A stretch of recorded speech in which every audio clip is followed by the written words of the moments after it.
This is Guardian Radio, your station for up-to-the-minute news, intelligent, interactive, and engaging conversation. 96.9 FM. The views and opinions of the host and guests are their own and do not necessarily reflect the position of the management and staff of Guardian Network.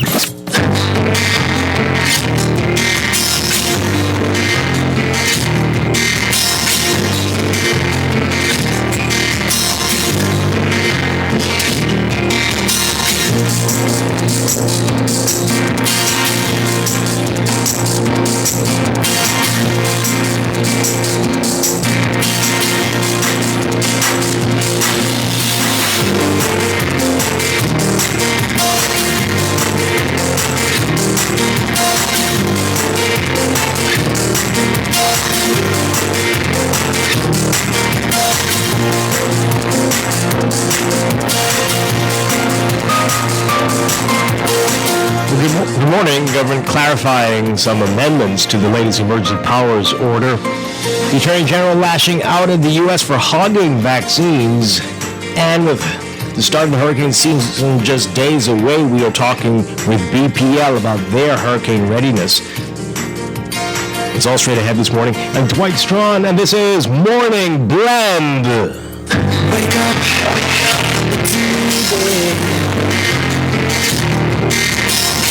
Wake up, it's a new day.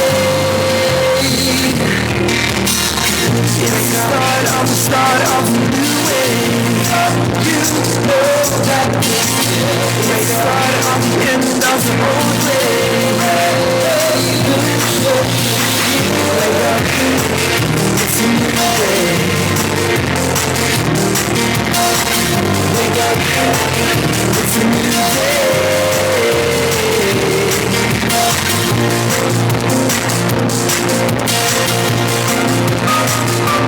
Good morning again, Bahamas. It is Friday, May 21st, 2021. This is Morning Blend on Guardian Radio 96.9. Again, I'm Dwight Strachan. In a moment, Stephen Hanna will be joining us also this morning in Morning Blend Business. More on Abaco as we talk with more Abaco business people and residents about the challenges they are facing. That's all straight ahead, but first it's time for the Overnight, the latest breaking news from while we're sleeping, and the top national and international headlines this morning.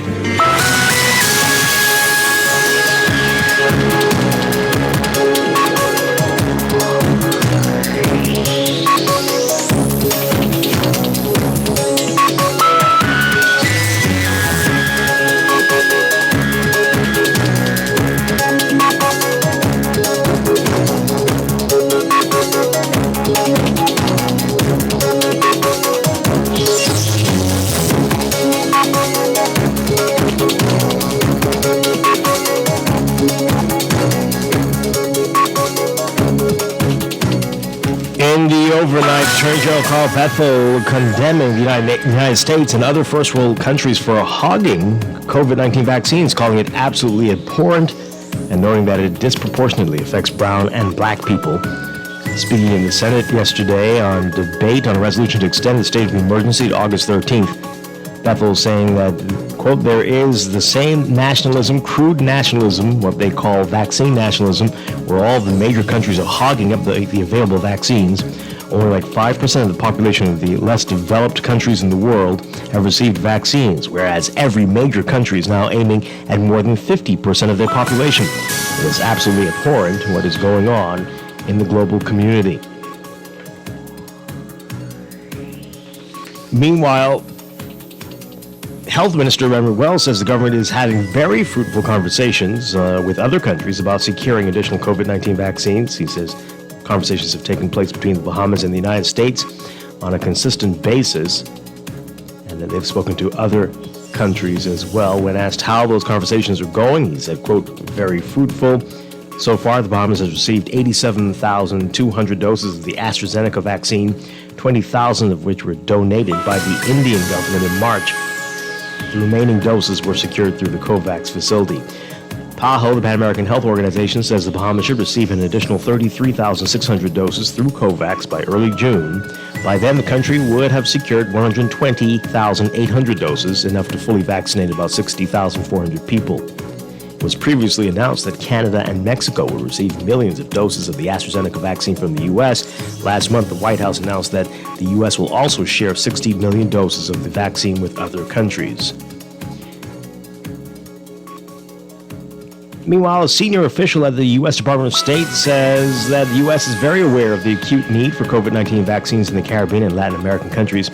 During a press briefing, the National Guardian asked Gail E. Smith, the Department of State's coordinator for global COVID response and health security, to indicate whether any Caribbean countries, particularly the Bahamas, are among the countries being considered to receive some of those 60 million doses. Smith saying they have the strategy, and the situation across the CARICOM countries and Latin America has been front of mind. You can read more about our comments in today's Nassau Guardian. 22 people reported missing in the aftermath of Hurricane Dorian perished during the monstrous storm, according to Coroner Janine Weich-Gomez. The declaration, including the findings of an inquest by the coroner into the victims of Hurricane Dorian. The victims, who were all from Abaco, varied in age from 8 to 86, and in gender and class. You can read their names in today's Nassau Guardian. And Prime Minister Dr. Boutmen is announcing that noted Bahamian entrepreneur Sebas Bastian has been named non-resident ambassador designate for South Africa. Bastian is the CEO of Island Luck, one of the largest number houses in the country. He's also the owner of Eyewitness News and has contributed significantly to charitable organizations in the country. Prime Minister making the impromptu announcement during the opening of Bastian's new commercial plaza in Marsh Harbor, Abaco, yesterday. Overseas, Palestinians rallying by the thousands today after a ceasefire took effect in the latest Gaza war, with many viewing it as costly but a clear victory for the Islamic militant group Hamas over a far more powerful Israel. The 11-day war left more than 200 dead, the vast majority Palestinians, and brought widespread devastation to the already impoverished Hamas-ruled Gaza Strip. But the rocket barrages that brought life to a standstill in much of Israel were seen by many Palestinians as a bold response to perceived Israeli abuses in Jerusalem, the emotional heart of the conflict. The truce faces an early test today when tens of thousands of Palestinians attend weekly prayers at the Al-Aqsa Mosque compound in Jerusalem, a flashpoint holy site revered by Jews and Muslims. Celebratory protests could spark confrontations with Israeli police, setting in motion another cycle of escalation like the one that led to the war. And from Japan, with just weeks to go before the Olympics, many are calling the situation as it relates to COVID hellish. In the city of Osaka, residents are claiming that the medical systems have collapsed. Hospitals there, Japan's third biggest city, and only 2.5 hours by bullet train from the Summer Olympics host city of Tokyo. Hospitals there are overflowing with coronavirus patients. About 35,000 people nationwide, twice the number of those in hospitals, must stay at home with the disease, often becoming seriously ill and sometimes dying before they can get medical care. As cases surge in Osaka, medical workers say that every corner of the system has been slowed, stretched, and burdened, and it's happening in other parts of the country too. The frustration and fear are clear, according to the Associated Press, and interviews they've conducted with besieged medical workers and families of patients in Osaka, a striking contrast from the tone the capital Tokyo has set, where Olympic organizers and government officials insist the July Games will be safe and orderly, even as a state of emergency spreads to more parts of the country, and a growing number of citizens call for a complete cancellation of the Olympics.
In sports, the 2020 Tokyo Summer Olympic Games, as we just said, just a couple months away now, and athletes are still trying to qualify for spots on Team Bahamas to represent the country at the world's greatest sports spectacle.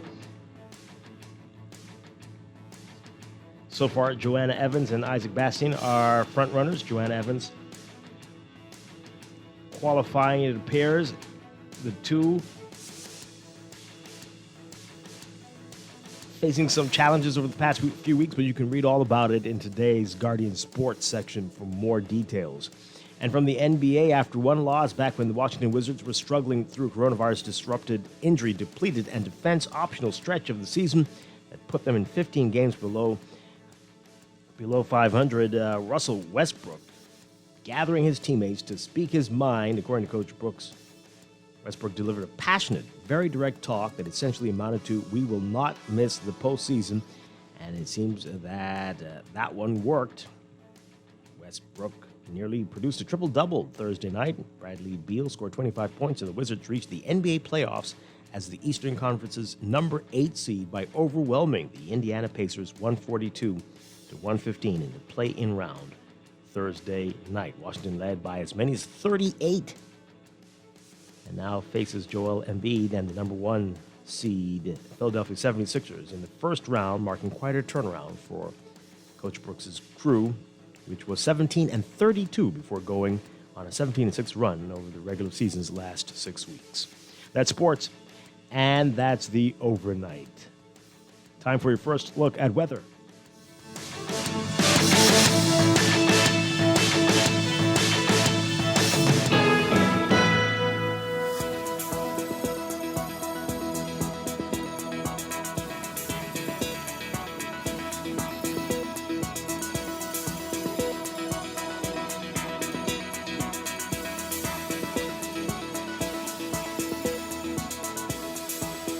In your weather for today, we've got a robust high-pressure system centered north of the area. That's going to maintain fresh to occasionally strong winds, while a lingering frontal boundary continues to generate unsettled weather across the southeast Bahamas.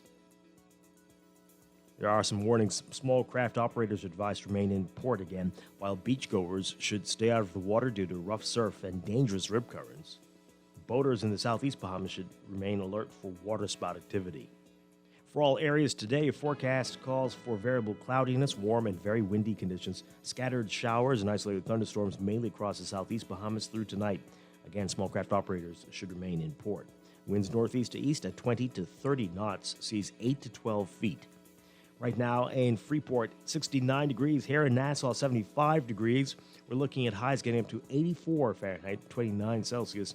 Overnight lows tonight getting down to about 73 Fahrenheit, 23 Celsius. That's your first look at weather this morning. We'll have an extended outlook coming up after traffic in just a bit.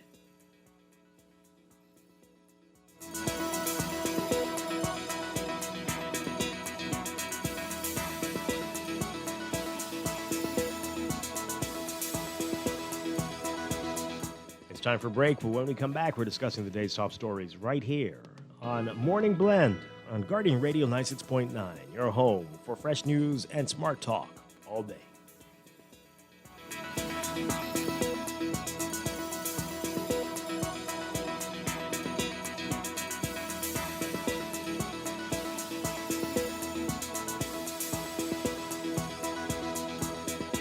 Technology serves to make our lives better, so why not your business too? At Custom Computers, we've been maintaining our knowledge and relationships with top tech companies since 1987 and carry only the most trusted brands like Apple, Microsoft, HP, and more. No company has helped more businesses build reliable IT systems than Custom Computers. You name it, we've done it. Call 396-1101 to talk to any of our business experts. Find trust in your tech. Count on Custom Computers. Tired of banks forcing you to use technology to bank the way they want you to? Your convenience is important. So no matter what your banking needs, Commonwealth Bank's friendly staff are always available in branch for that personal one-on-one service. But when you choose technology, our online and mobile banking app offers you state-of-the-art functionality. The choice is yours. Commonwealth Bank. Bank the way you want. Preparing for a hurricane can make all the difference in safeguarding the lives of family, friends, and neighbors. By knowing what action you should take, you can reduce the effects of a hurricane disaster. Get all the facts of the potential of having insurance, impact-resistant windows, home emergency power, essential supplies, and a lot more before the storm. After the storm, where to purchase building or cleaning supplies, waste disposal, medical care, and more. The Nassau Guardian's Hurricane Guide will help you make sure everyone knows what to do in the event a hurricane approaches. Take advantage of this double insertion opportunity, plus 15 commercials on Star 106 hits. Contact us today at 302-2300. That's 302-2300, or your account executive. Will you be prepared?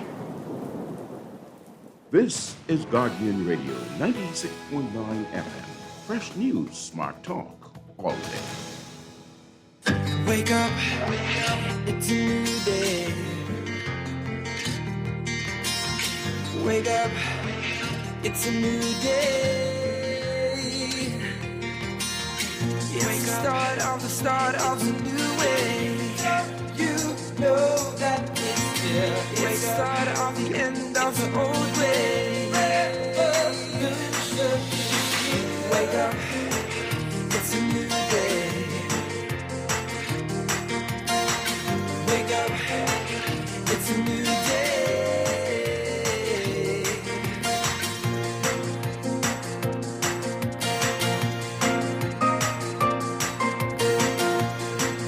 Welcome back to Morning Blend here on Guardian Radio 96.9. We are streaming live on GuardianTalkRadio.com and on the Guardian Radio app for smart devices. Also on your televisions on Cable Bahamas Channel 969 and BTC Flow Channel 612. Once again, I'm Dwight Strachan. Joining me now, Stephen Hanna. Good morning, Stephen. Good morning. What's up? Right here. Great to have you with us, as always, as we head into a long holiday weekend, thank goodness. And hope everybody is gearing up for a great, safe weekend. We have a lot to talk about this morning, though, and you can join the conversation on Twitter at MorningBlend969 or Facebook.com/MorningBlend969. Email us morningblend@nasguard.com, or you can text us on the Guardian Radio text line powered by BTC 422-4796. Standard text rates apply. Coming up this morning, more weather and traffic. And in our 8 o'clock hour, we're going to be talking with BPL. They are gearing up for the hurricane season, which begins in a few days officially, although there's already stuff happening in the tropics. But they'll tell us how prepared they are and what you need to do to get prepared as well. What was that, Stephen Hanna? No, nothing. I was clearing my palate. Oh, okay. Sure. And then in Morning Blend Business, we will continue our discussion talking about Abaco. Yesterday we spoke with the Chamber of Commerce about some of the issues there, and we've got more this morning with business people and residents in Abaco about the challenges they are facing. So that's coming up. But right now, let's begin with what's in the news.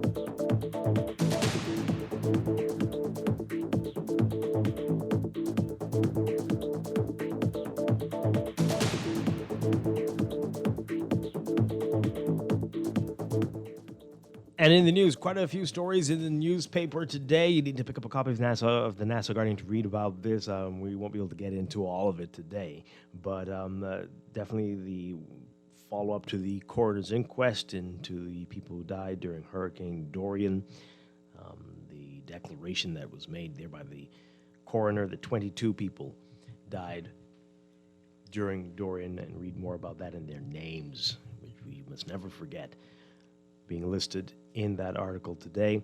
More on cannabis and the proposed legislation to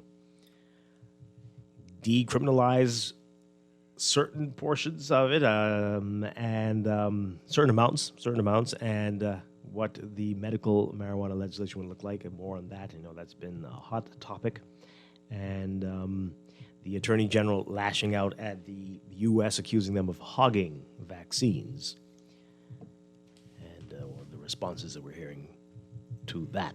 But I do want to focus this morning on what was also getting a lot of attention yesterday, the state of emergency, the emergency powers order, the amendments that were made, and certain sections that were confusing people in the response we've been hearing from the government about that. So there's a section that really caught a lot of people off guard and caused quite a bit of confusion, rightfully so.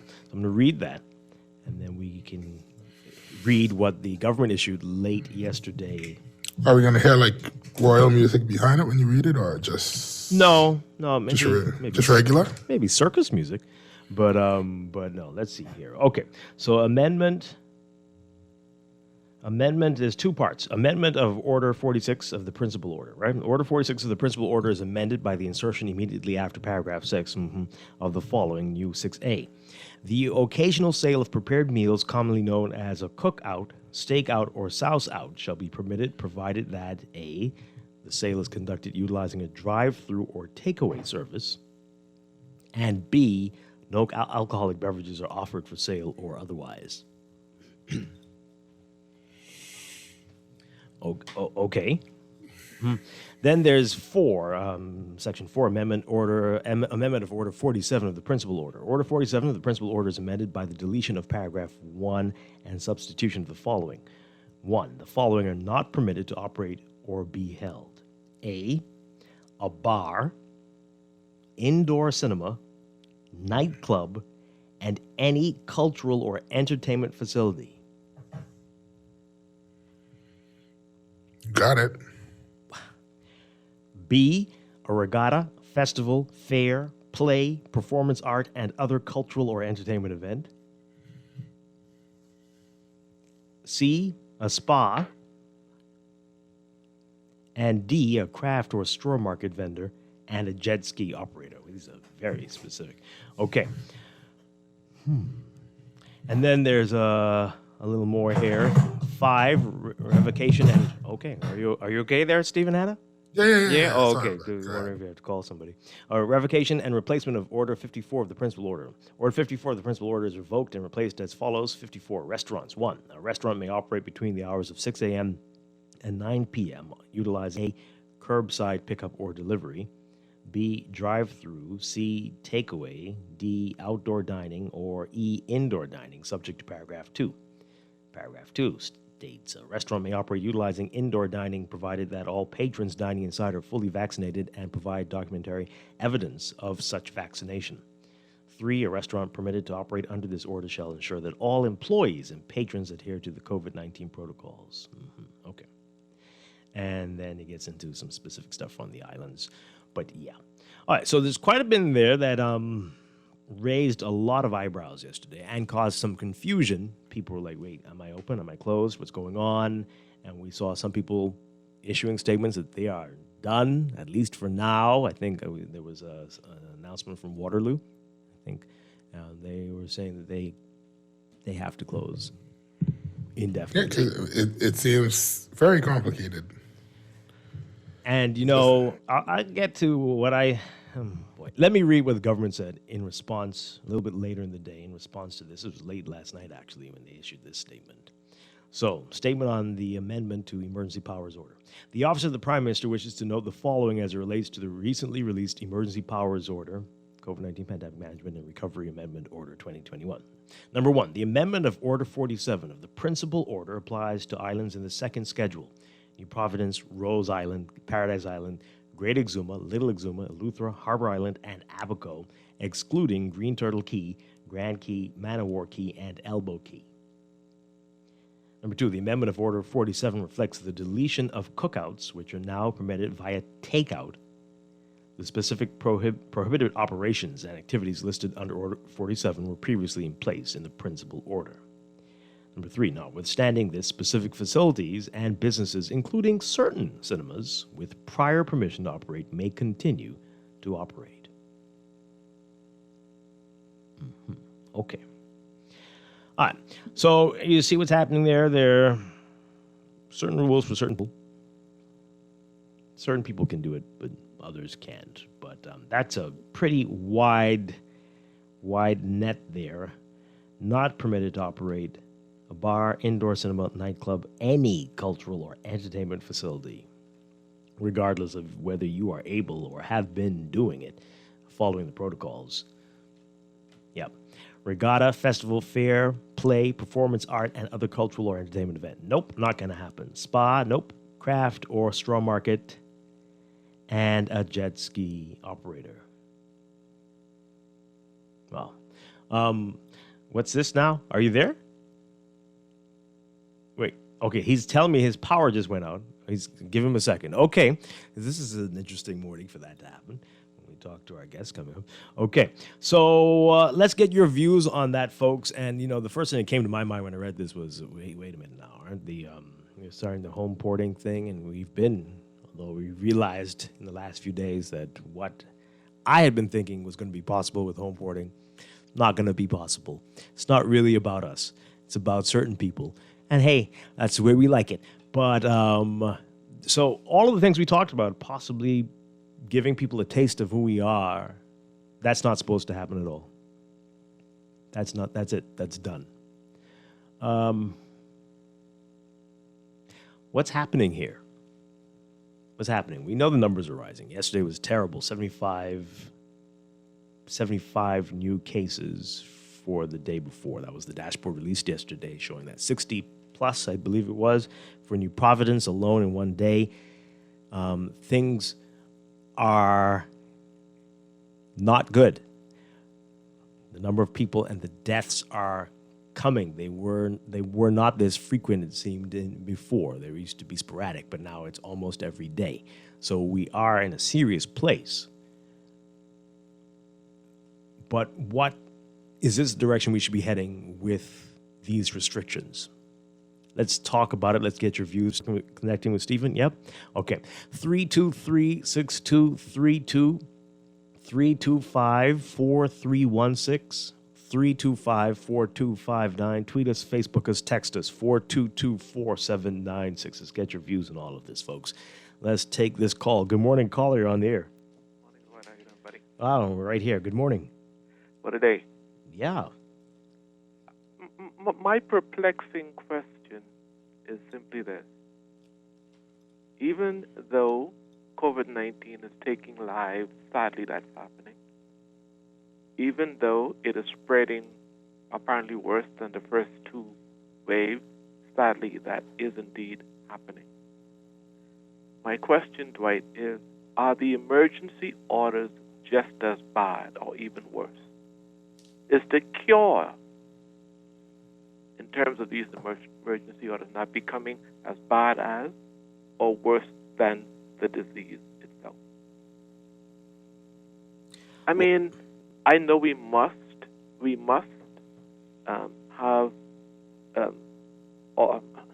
things in place to do our best as a nation to stop the spread.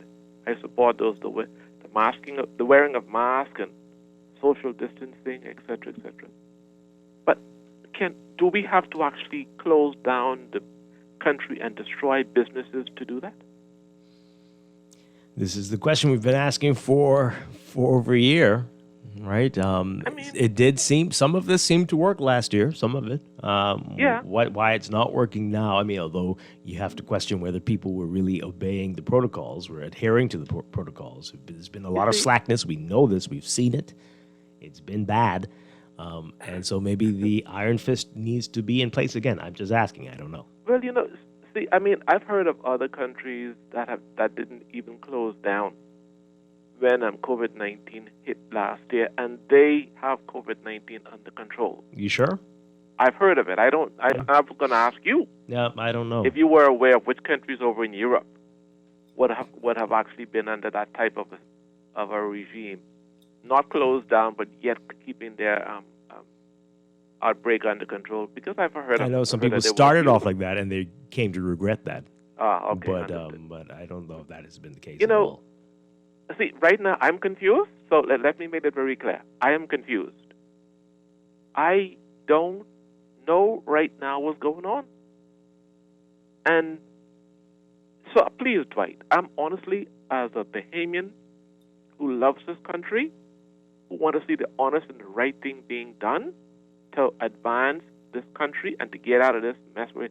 Please help me, if you can, as a fellow Bahamian, to understand, for God's sake, what is going on. I'm trying to get clarity too. I'm trying to. And I'll end on this note.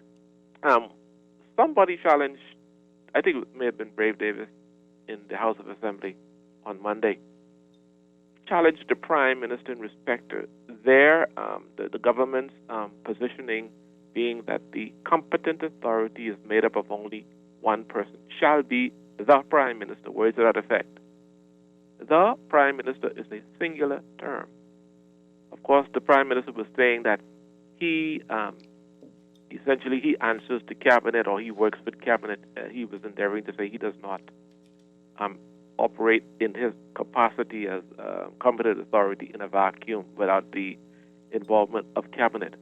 But Dwight, if the wording says shall be the Prime Minister, that says to me is only one person, and that's the person that holds the position of Prime Minister. That doesn't say Cabinet. So you don't believe that the Cabinet has any influence, or that Correct. he is answering? I don't. All right. So if that is the case, what do you think of the people? If that is the case, those people at the table, part of the Cabinet. I don't believe anything coming out of the government anymore. So I mean, are they just as shocked as the rest of us are, or do they sanction? Are they endorsing, since they are endorsing Right. what's going on? Right.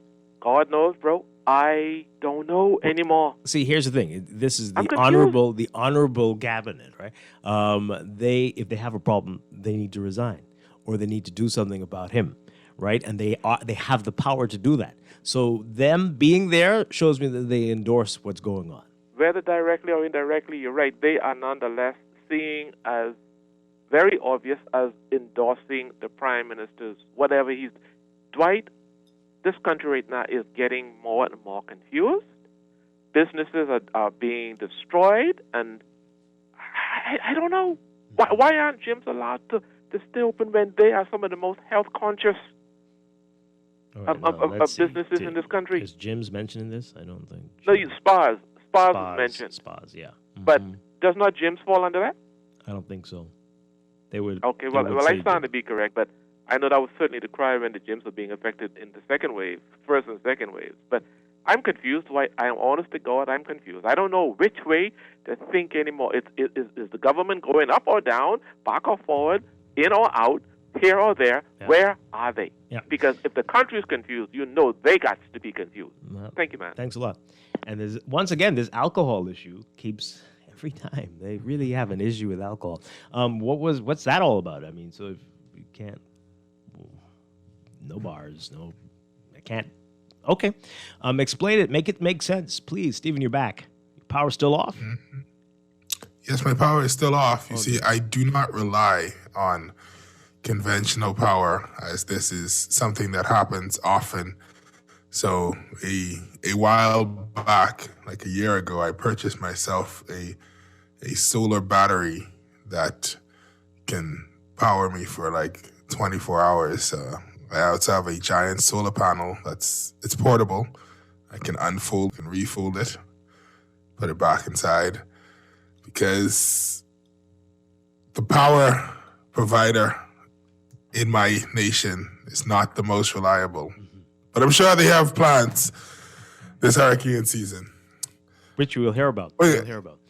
I will definitely hear about it. As I can hear the hum of the generators in my neighborhood.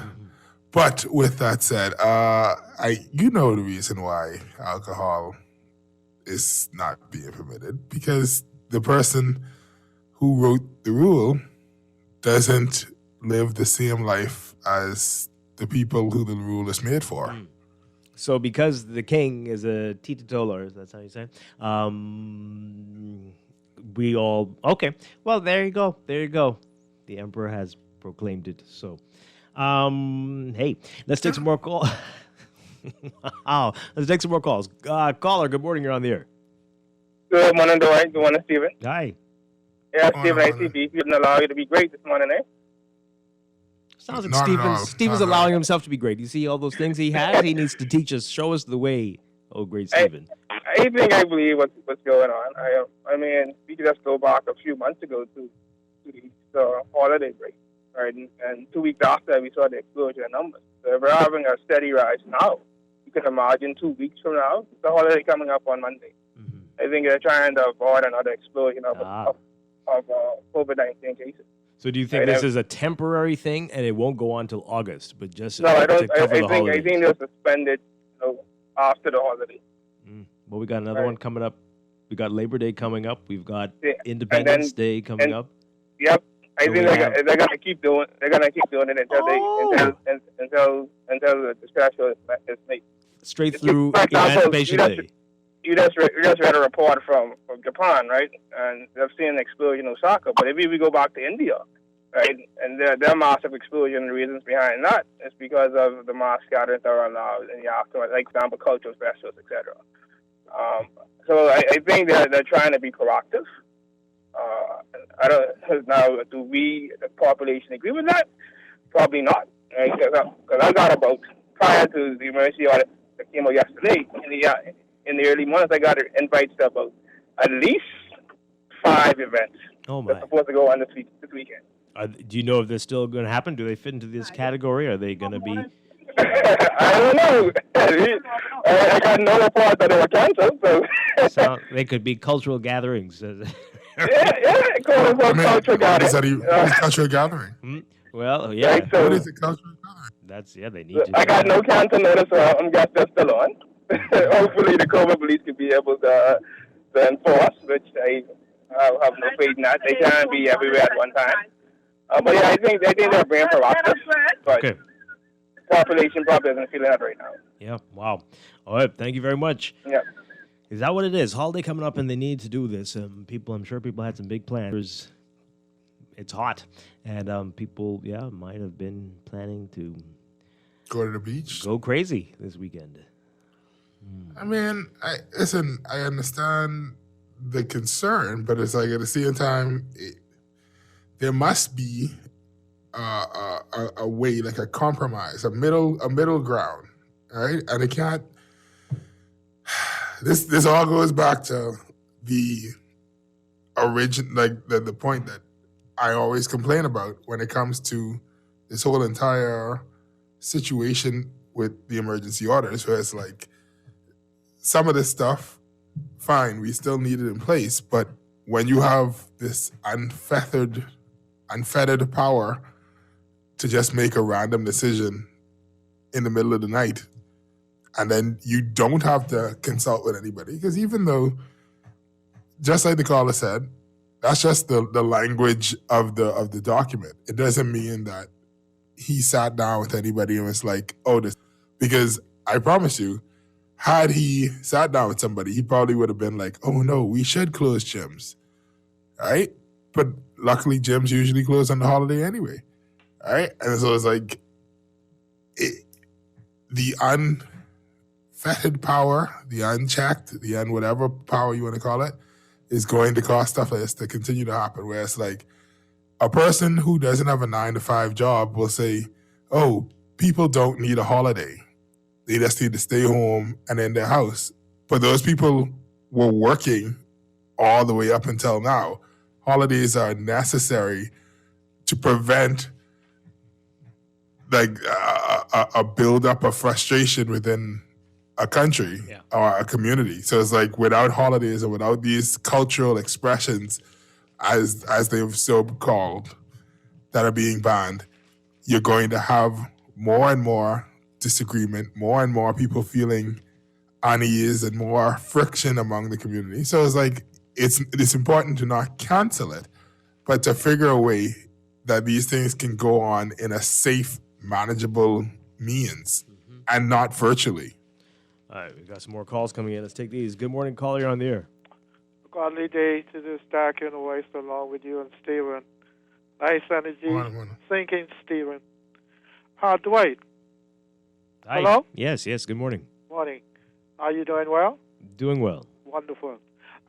What I'm trying to understand, I'm wondering if that comment by the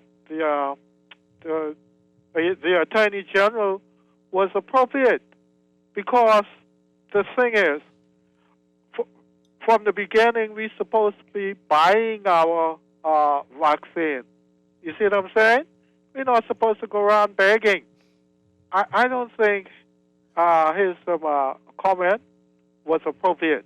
He got to clarify that some more. Well, the U.S. says they're going to give it away, and nobody knows where they're giving that's it to. the problem. So, but it's a shortage, so you got to get it where you can get it. The thing is, according to the Prime Minister, right, we're supposed to be buying vaccine. So you don't put your hope in, hoping that the United States government would give you some vaccine. But again, there's a shortage, so we can't buy all that we need. So if other people have it and they don't want it, they're putting it out there. Why they don't want it? Is it not good? Is it good? They have others. They have others. Well, the thing is, put yourself in the position to buy.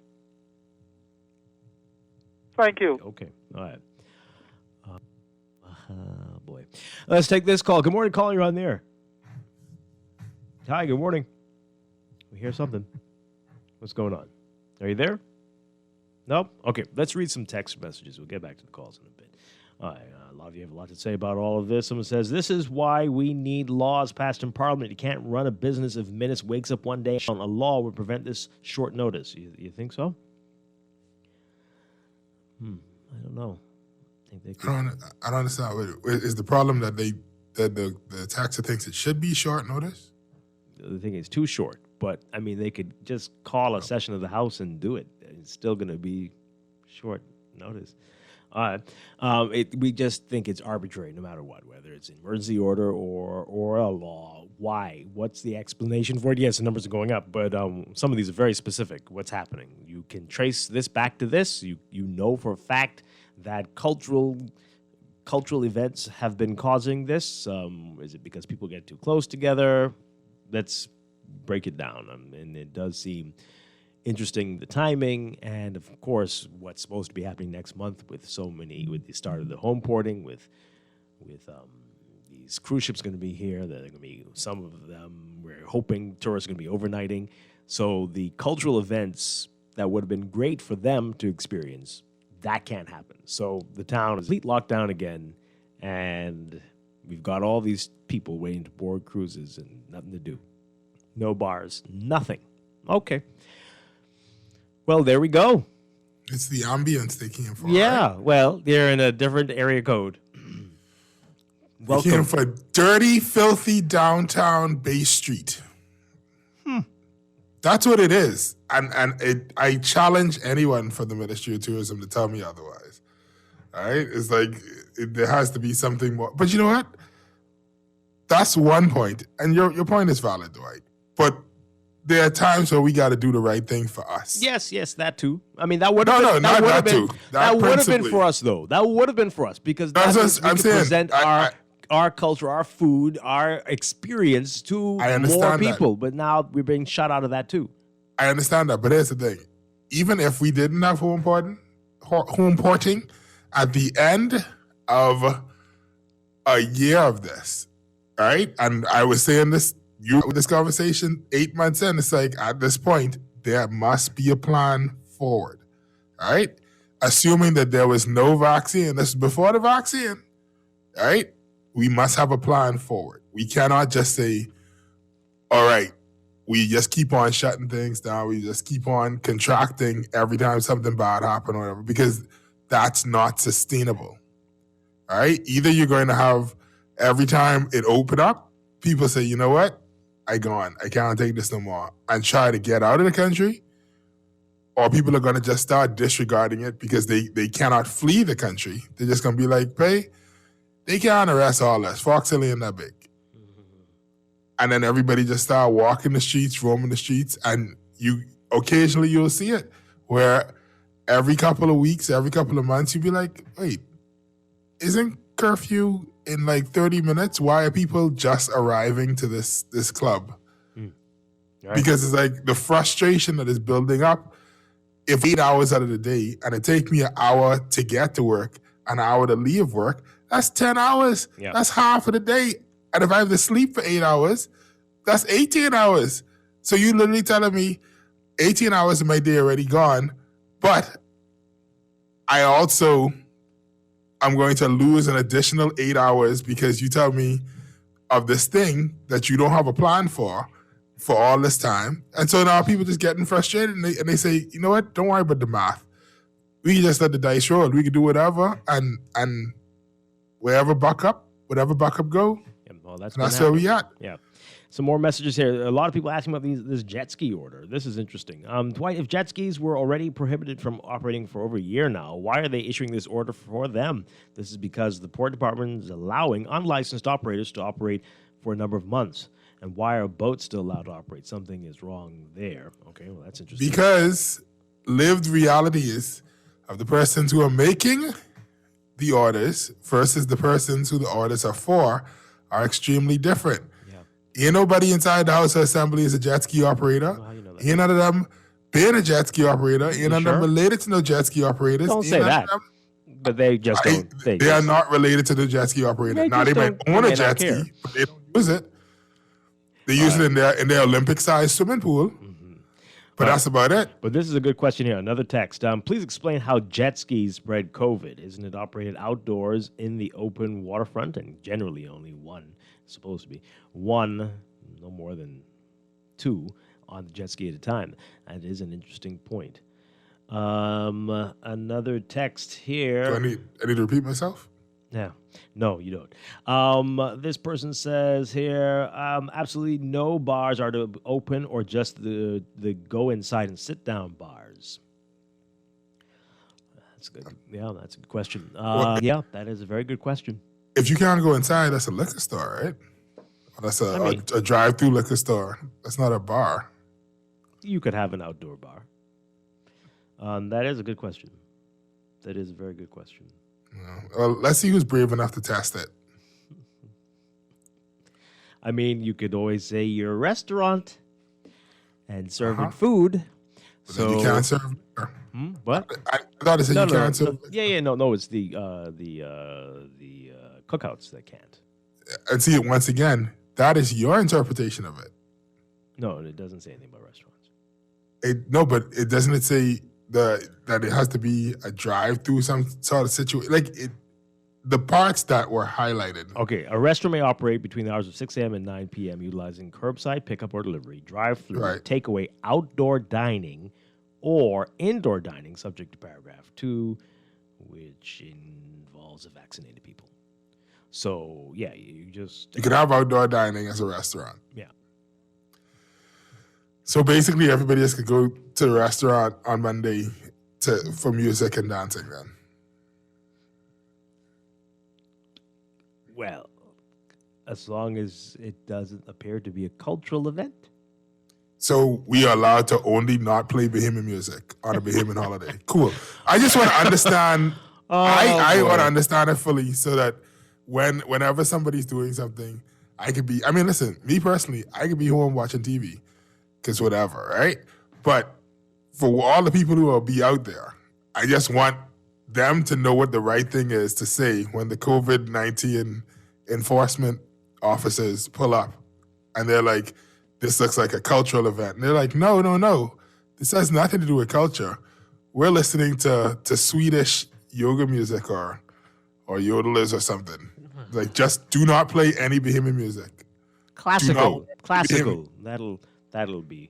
No. You could play heavy metal. You could play rap. You could play anything as long as there's no hit. As long as it is devoid of your culture, you're free to do it. And the whole point is, what does that whole cultural putting that in there to me is weird. It feels like you're trying to say something so vague that basically any 3 people meeting that cannot prove that they are praying can be arrested or ticketed or fined.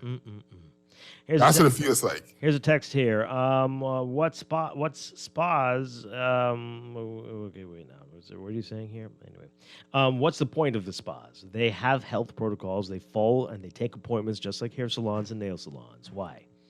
Well, because certain people don't go to the spa, and they wrote this in the middle of the night without consulting with people who do go to spas. All right, some more text messages. Until we all as a collective become of one mind, set to eradicate COVID-19, we, without political divisions and the vaccine propaganda, we will continue to be this stagnant COVID-19 infection and deaths quagmire. Okay. Another text. Was door-to-door campaigning suspended, or you can't spread COVID like that? I've read the spread in India was contributed to by political events in advance of regional elections. Well, I was going to tell you something very terrible to do to anyone who comes campaigning this weekend. Cough in their face. I was about to say it, but I said I'm going to get in trouble if I say it. But there you go. Why? Cough in their face. But yeah, I mean, honestly, that was the first thing that came to my mind. They would have a lot of nerve to do that. A lot of nerve to do that. But hey, don't do that. I think that could get you in problems. But whose problem? Why you my dad? No, Dwight. This is an honest question, right? This is a serious thing where it's like, it is not your fault if you chopping onions and somebody put their hand on the chopping board and touching your onions while you chopping onions. Is no longer your issue. It's one thing for you to run out in the road and stab somebody, but we talking about you in your house chopping onions and somebody put their hand on the chopping board. Why is your hand on the chopping board? Oh my. If somebody is coming to you already stuck in this house. The only reason that you're in this house is because all these different orders saying that you can't do this, you can't do that. The person comes to your door, and you're like, why are you here? Couple more messages as we go to the break. I don't see the problem. We've decided to take the word on doctors about statistics. Now a doctor clearly makes a decision based on his feelings and clout. Okay. This one says... two different things. It's two very different things. And I would say more, but it would cost people from the Ministry of Health to be fired. This text here, now Carl Bethel knows how the Bahamian people feel, knowing that only a few in the Bahamas are hogging everything. We're getting a taste of our own medicine now. Wow, okay. This one says, Dwight, it seems to me that Minnis seems to be basing his decisions on how he feels, and how he feels seems to be influenced by a very small elitist group of people who live in a pocket of society that wouldn't understand the lifestyle of the common lower-class Bahamian. Literally, him and his friend and associates have roundtable discussions, and based on how he feels after that convo on an issue, he just comes up with a new proclamation. You don't think you're friends? Well, no. Oh, my goodness. All right, and this one says... That's a legit question. Okay. That's a random not question. For the radio. But this one says, why don't people go out and get vaccinated and we wouldn't have to lock down? You think that's... Okay. All right. Another one, can you remember all those partying a few weeks ago about the cases are going up because of that, and a lot of foolish people are not following the protocols? And does this affect the fish fry? You betcha it does. You heard it, right? But of course, the interpretation of that is going to be interesting, because if you're an outdoor bar, what does that mean, right? And that's going to be interesting. So Monday morning, I will be out on fish fry selling conch salad, bright and early. Okay. All right. And this text here, Dwight. Okay. I'm always shocked when you are shocked the plans don't include us. When Genesis was on your show talking about home porting, you realized the way is already shut. And they go on, I don't know if I should read the rest of this on the air, but this is a message you want for me to read solely. Okay. But hey, sometimes I'm optimistic, and then the days when I'm like, A lot more messages coming in and calls. We're going to get to that as well. And we have a lot more to talk about on this. Stay tuned. This is Morning Blend on Guardian Radio on this Friday morning. You've got this world in a mess, like a lethal weapon in the dark. This is Guardian Radio, 96.9 FM, Nassau, Bahamas.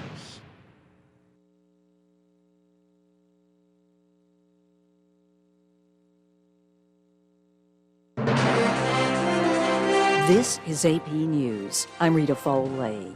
This morning, thousands of Palestinians are in the streets of Gaza celebrating the ceasefire that they see as a victory over Israel.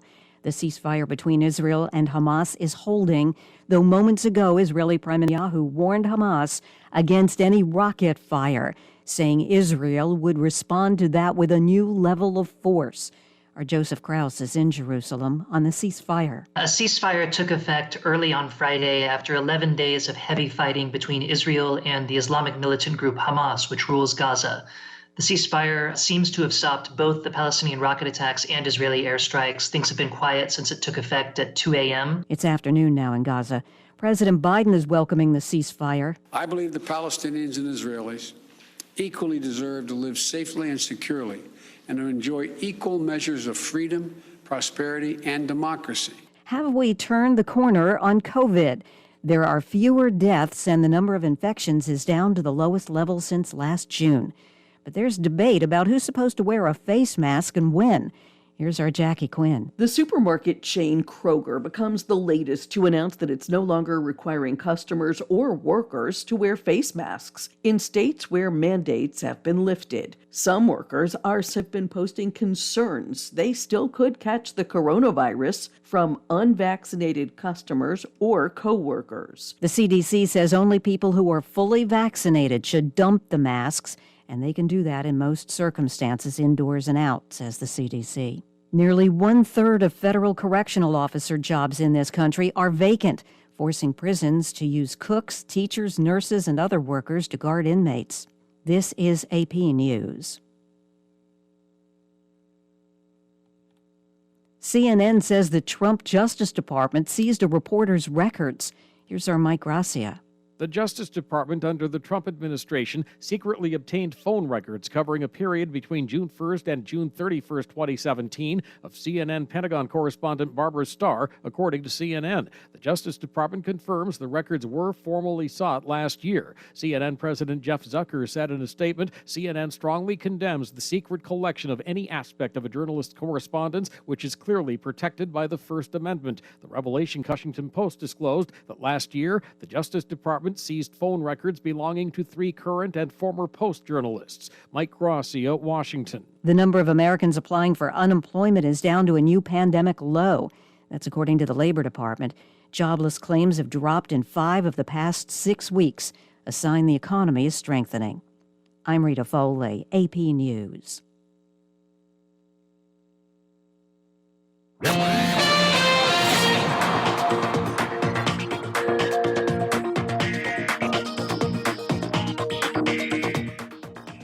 And we've got your first look at traffic for this morning, brought to you by RBC Royal Bank. In your real-time traffic, we've got Smile Butler Highway, as usual, heavy traffic in the northbound lanes, just north of Fire Trail, all the way up to Tawny Williams-Darling Highway. Gladstone Road looking busy as well, northbound to JFK Drive. And we're seeing some building traffic along Carmichael Road eastbound and portions of Tawny Williams-Darling Highway westbound as you get closer to the roundabout with C.W. Sawyer Primary. Elsewhere, Blue Hill Road northbound, already heavy traffic just north of Soldier Road, heading towards Independence Drive westbound as well to that roundabout with Blue Hill Road. Soldier Road eastbound to East Street, the intersection there, that's looking pretty busy. And elsewhere, we are seeing just pockets at some of the major intersections on the eastern side of the island. But that's what we're looking at so far. We'll have another real-time report for you just after the 8 o'clock news. That's your Morning Blend Traffic Alert, brought to you by RBC Royal Bank, banking reimagined.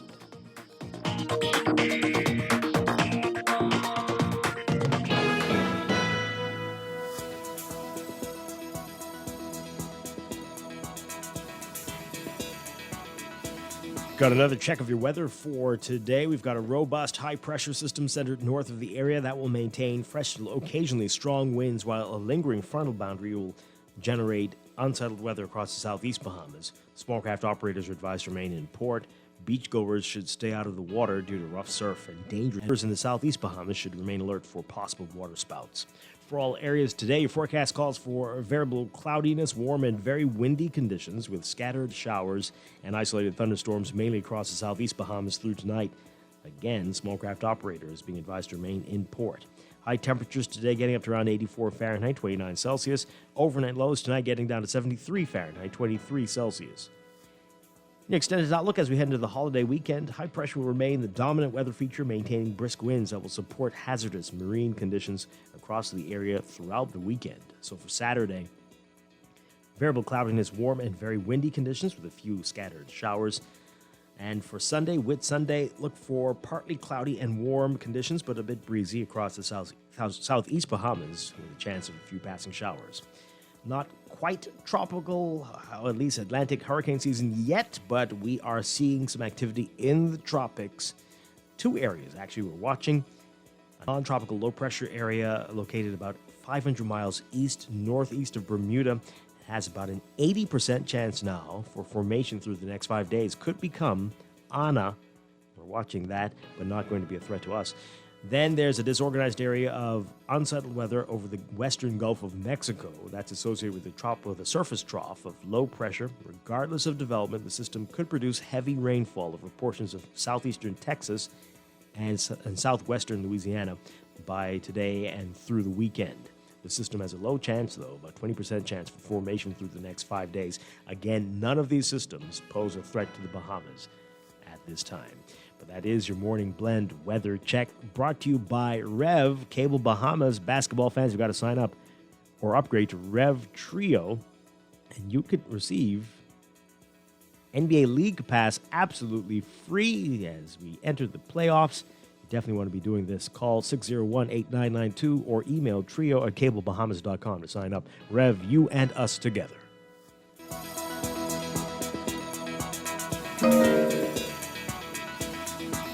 Digital banking, online, RBC. RBC banking, online, pay your bills anytime. RBC Digital Banking is so easy. Granny and Granddad can do it. Sign up for online banking or download the RBC Caribbean app. With RBC, it's safe and easy. Send your money hassle-free. RBC. Visit rbc.com/Caribbean/bank at home. RBC Royal Bank. Banking reimagined. BTC is elevating the Bahamas with our super-fast fiber internet experience. More people in more places can enjoy the best home connection starting with 100 megabit speeds. With over $6.5 million invested, our network grows stronger each day, delivering the best home internet for all your needs. Call us at 242-225-5282. Visit btcbahamas.com or any retail store to upgrade to the super-fast fiber internet experience on the Bahamas' best fiber network. Meet Jack. Steady income, but she has a personal loan and multiple credit cards to pay off. To keep her account current, Jackie opted for a loan from Fidelity Bank to consolidate her debt into one monthly payment and earn interest on a built-in savings account. Be like Jackie. Call 356-7764 to book a complimentary financial coaching session. Fidelity also offers virtual assistance. Fidelity, we're good for you. Roaming just got easier. Say hello to more with our new Liberty Prime plan. With more minutes, more texts, and more data to do the things you love right here at home and even when you travel. With the all-new Liberty Prime, Liberty Premium, and Liberty Elite, you've got one less worry. Roam again. Alive. Believe in best. Believe in best.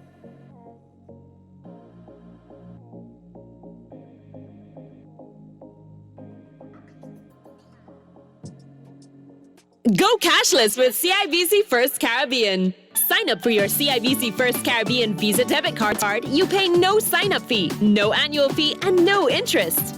You will use funds directly from your linked checking or savings account to shop locally, online, and internationally. Visit CIBCFCIB.com to learn more today. Go cashless with CIBC First Caribbean. Basketball is back, baby, and so is NBA League Pass, only with Rev Trio.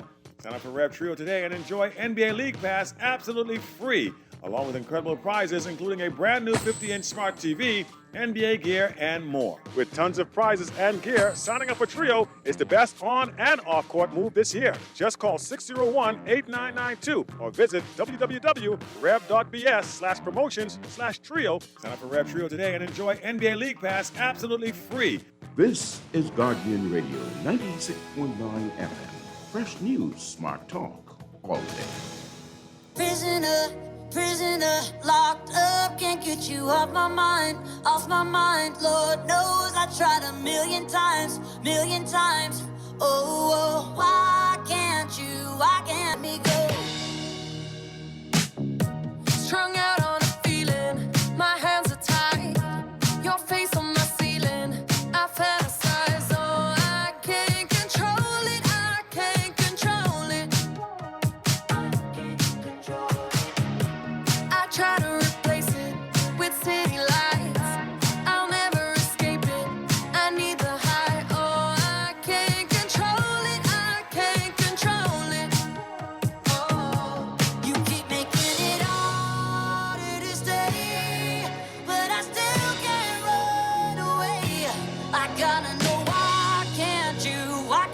want you, just let me go. Prisoner, prisoner, locked up, can't get you off my mind. The Bahamian Experience, Miley Cyrus.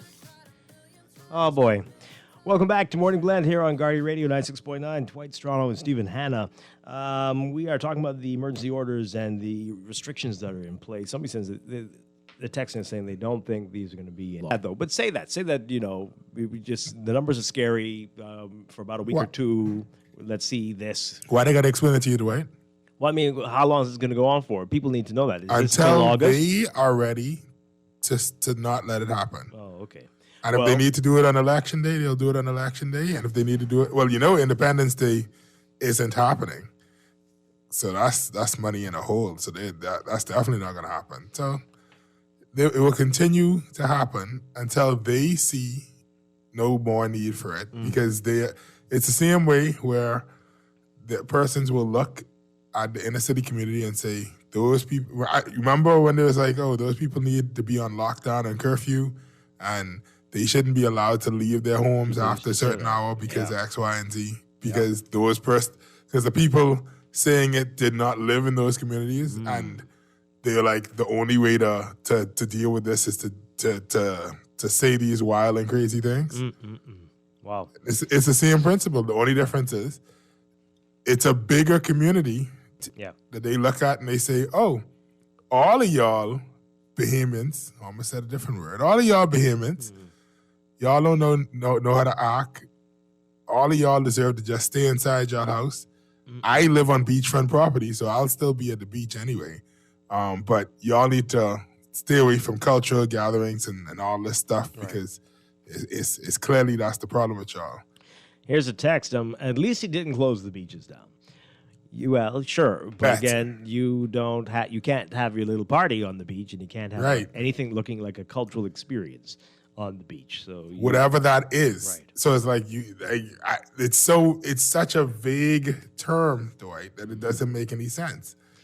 And are gas stations open? Yes, of course.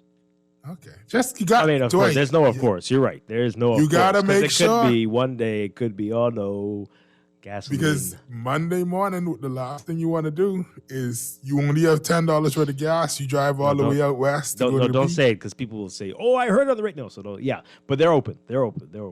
We don't need any panicking. Okay, and we talked about this already affecting businesses. Waterloo, we mentioned it. This is the statement they issued on their Facebook page. Closed until further notice. It is with a heavy heart that we have decided to close our doors for the foreseeable future. Given the current economic climate and the government's decision to extend the emergency orders once again, inclusive of we've decided to close our doors until such time that a more favorable operating environment exists for local hospitality operators. To be among the first to receive reopening updates, please join our mailing list. Yep, okay. So will we hear more from the bars and the other cultural venues that are going to be impacted by this latest order? All right.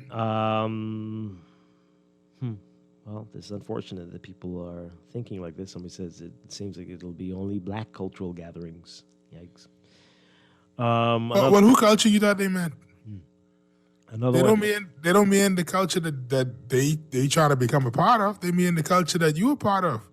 It ain't black. If they didn't like black stuff, they'd leave it open too. It's literally Bahamian cultural stuff. That's the culture they're talking about. Let me read these before we break for the news. Let's see. Last month alone, we had over 1,000 cases due to the explosion in cases after Easter. There is a blatant disregard for COVID protocols, vaccine hesitancy, increased infections and sickness in young people, increase in hospitalizations and death due to the disease. All factors to take into account for yesterday's amendments to the orders. These decisions are driven by the advice of medical professionals. They always say that, but other decisions aren't. And once again, I'm not suggesting that nothing happens. We are suggesting that there must be some level of compromise and there must be a plan and a way to do these things safely without just shutting everything down. And if we're going by that, there are other things that should be closed too then. Yeah, right? the House Assembly. Oh, well. All right, we're going to break for news and be back. This is Morning Blend on Guardian Radio.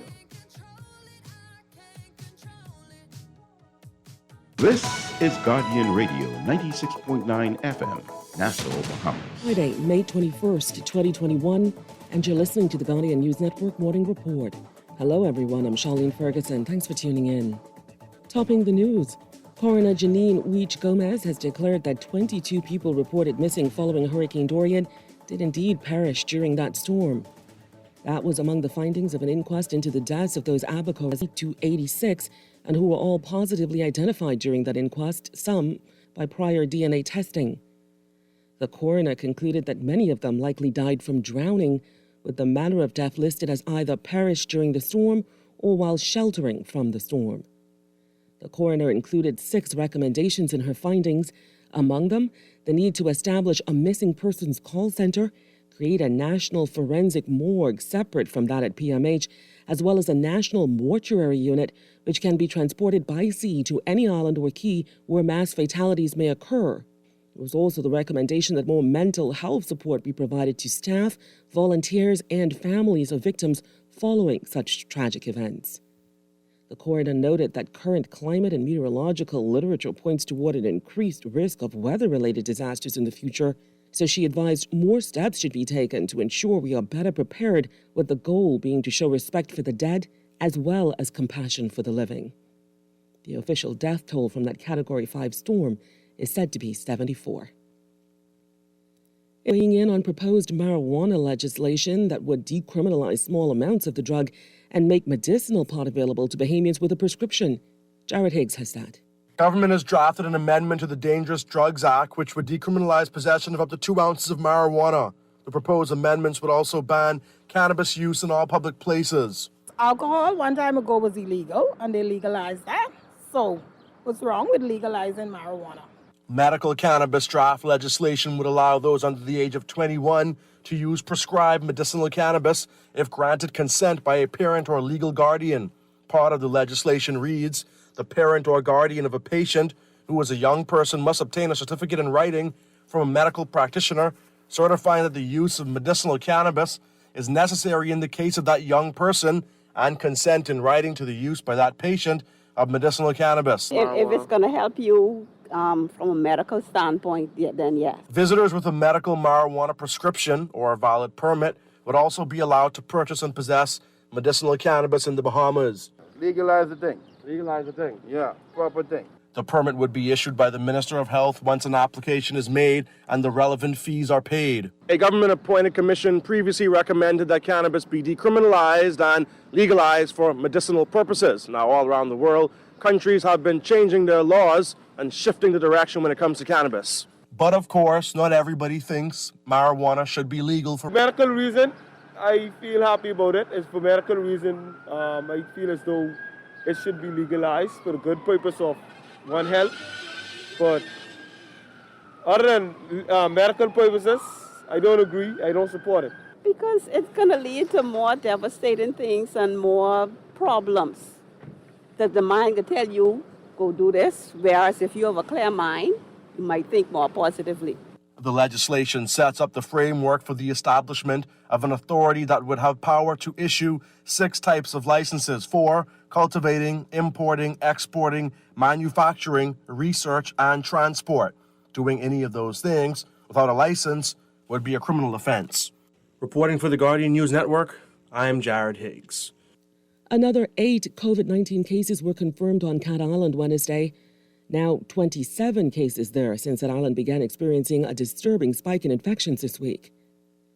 Nationally, 75 new COVID cases were confirmed that day. 61. There was also another COVID-related death, that of a 73-year-old woman from New Providence who died Wednesday. Total deaths are up to 222, and hospitalizations are also up again to 51, with 4 persons in intensive care. Well, Attorney General Carl Bethel lashed out yesterday at the United States and other first world countries who he accused of hogging COVID vaccines while smaller nations struggle to find shots to vaccinate their populations. He was speaking in the Senate during debate on an extension to the state of emergency. Jasmine Brown has that. The AG didn't hold back as he accused some of the wealthier nations of engaging in predatory practices not seen since the world was last at war. Bethel lashed out as he was leading debate on a resolution to extend the emergency orders to August 13th. There has not been a collapse of global comity, stability, of such a magnitude since we had World War II. The whole fabric of international cooperation, international respect, and mutual support seems to have evaporated in the face of this virus, where it's every man for himself, every country for themselves. And this is really, really, really a matter that is totally unacceptable. The Bahamas has received 87,200 doses of the AstraZeneca vaccine, 20,000 of which were donated by the Indian government in March. The remaining doses were secured through the COVAX facility. Government officials have been trying to secure additional doses from various sources, including the United States. While he didn't point to the U.S. specifically, Bethel said major countries ought to be doing more to help. The same nationalism, crude nationalism, that is shown in what they call vaccine nationalism, where all of the major countries are hogging up the available vaccines. So like only like 5% of the less developed countries, of the population of the less developed countries in this world have received vaccines, whereas every major country is now aiming at more than 50. Absolutely abhorrent what is going on in the global community. The White House announced last month that the United States will share 60 million doses of the AstraZeneca vaccine with other countries. Minister of Health Margaret Wells said he did not see any reason why the Bahamas would not be among the countries to receive donated doses from the United States. The Attorney General also pointed to challenges the Bahamas has experienced in trying to determine if variants of the virus exist there. Unless and until we can get the vast majority of people vaccinated, so that even if you have the anti-vaxxers, a few of them still left, the impact will be, the chances of that kind of viral, massive breakthrough are greatly reduced. The emergency or similar emergencies will continue. Bethel also expressed hope that the country will be out of a state of emergency by the end of August. The resolution was passed in the Senate without the support of opposition senators. Reporting for Guardian News Network, I'm Jasmine Brown. 10 more unauthorized buildings at the farm shantytown have now been demolished. The Ministry of Public Works confirming they were removed during May 14th and 15th, and that 7 of the buildings were previously occupied. We're told the demolition debris was disposed of and personal and household effects secured. The ministry insists that demolition is continuing in line with an existing court order. New construction in shanty towns on New Providence and the Family Islands. Stay with us. There's more news after the break.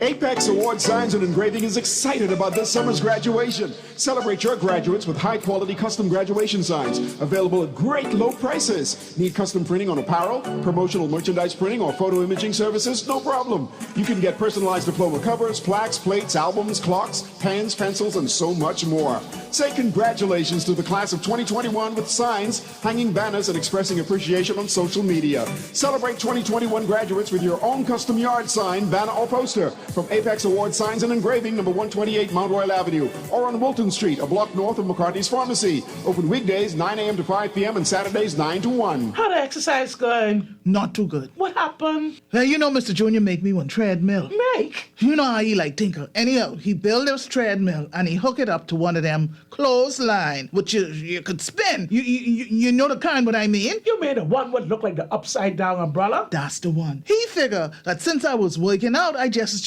power up one of them clothesline, so he hook it up direct to the treadmill. Oh, so whilst you walking, clothes spinning. Makes sense to me. Makes sense to you, eh? You know how heavy wet clothes is? But anyhow, I right there struggling to get the treadmill going. Slow, she start to go now. The treadmill going and the clothes spinning. This time now I building up speed. I running now. I running, the clothes spinning fast now. You're flying now. Yes, and so was the clothes. You would have thought he had enough sense to screw the thing down, eh? The clothes going? I see where they land yet. So what you gonna do? Go back to Superwash where I should have gone in the first beginning. Superwash. They washes and presses and cleans you 24/7. At Master Technicians, we have what your family traditions need, starting with industry best refrigerators, ranges, and ovens. We also carry Whirlpool washer and dryers, dishwashers and freezers, leading KitchenAid countertop appliances, blenders, microwaves, juicers, kettles, and KitchenAid stand mixers. We even do free delivery in New Providence or to the boat of your choice. Whether you're doing the laundry, creating new memories in the kitchen, or spending family time in front of the television, Master Technicians Limited, keeping family traditions alive for more than 50 years. Been up by Pinder the other day and I meet one whale hook hanging by the front door. I say, what it is, Ahab? What's with the hook? Pinder say, Lumpkin, I ain't taking no chances. I hear the ministry say we got to be careful of the corona spike. You ain't show them what spike look like. I say, oh, okay. I thought you was trying to hook people with your great selection of granite, marble, porcelain, and ceramic. He said, that ain't bad, Lumpkin. I tell you, you continues to surprise me. Pinder Tile on Prince Charles Drive. We sells tile. Peter the peanut peddler bust up in sunrise that day and start hollering, "Airy nuts! Airy nuts!" So Bullock say, when your nuts that airy, just need one injection in your midsection and that over. Peter say, "Rank!" Today I got dark brown, light brown, light brown, and white. See him here. Well, as usual, Miss Wallace only did hear the last part of our conversation and get confused right up. She say, "We don't do no colorization and no nuts here. This a watch shop. Carry that freshness someplace else." And now Peter the peanut peddler, he in charge of peanut peddling for the whole of Montrose Avenue. Sun Isles Watching Clock, number 112 Montrose Avenue. Watching clock sales and repairs, and sometimes peanuts too.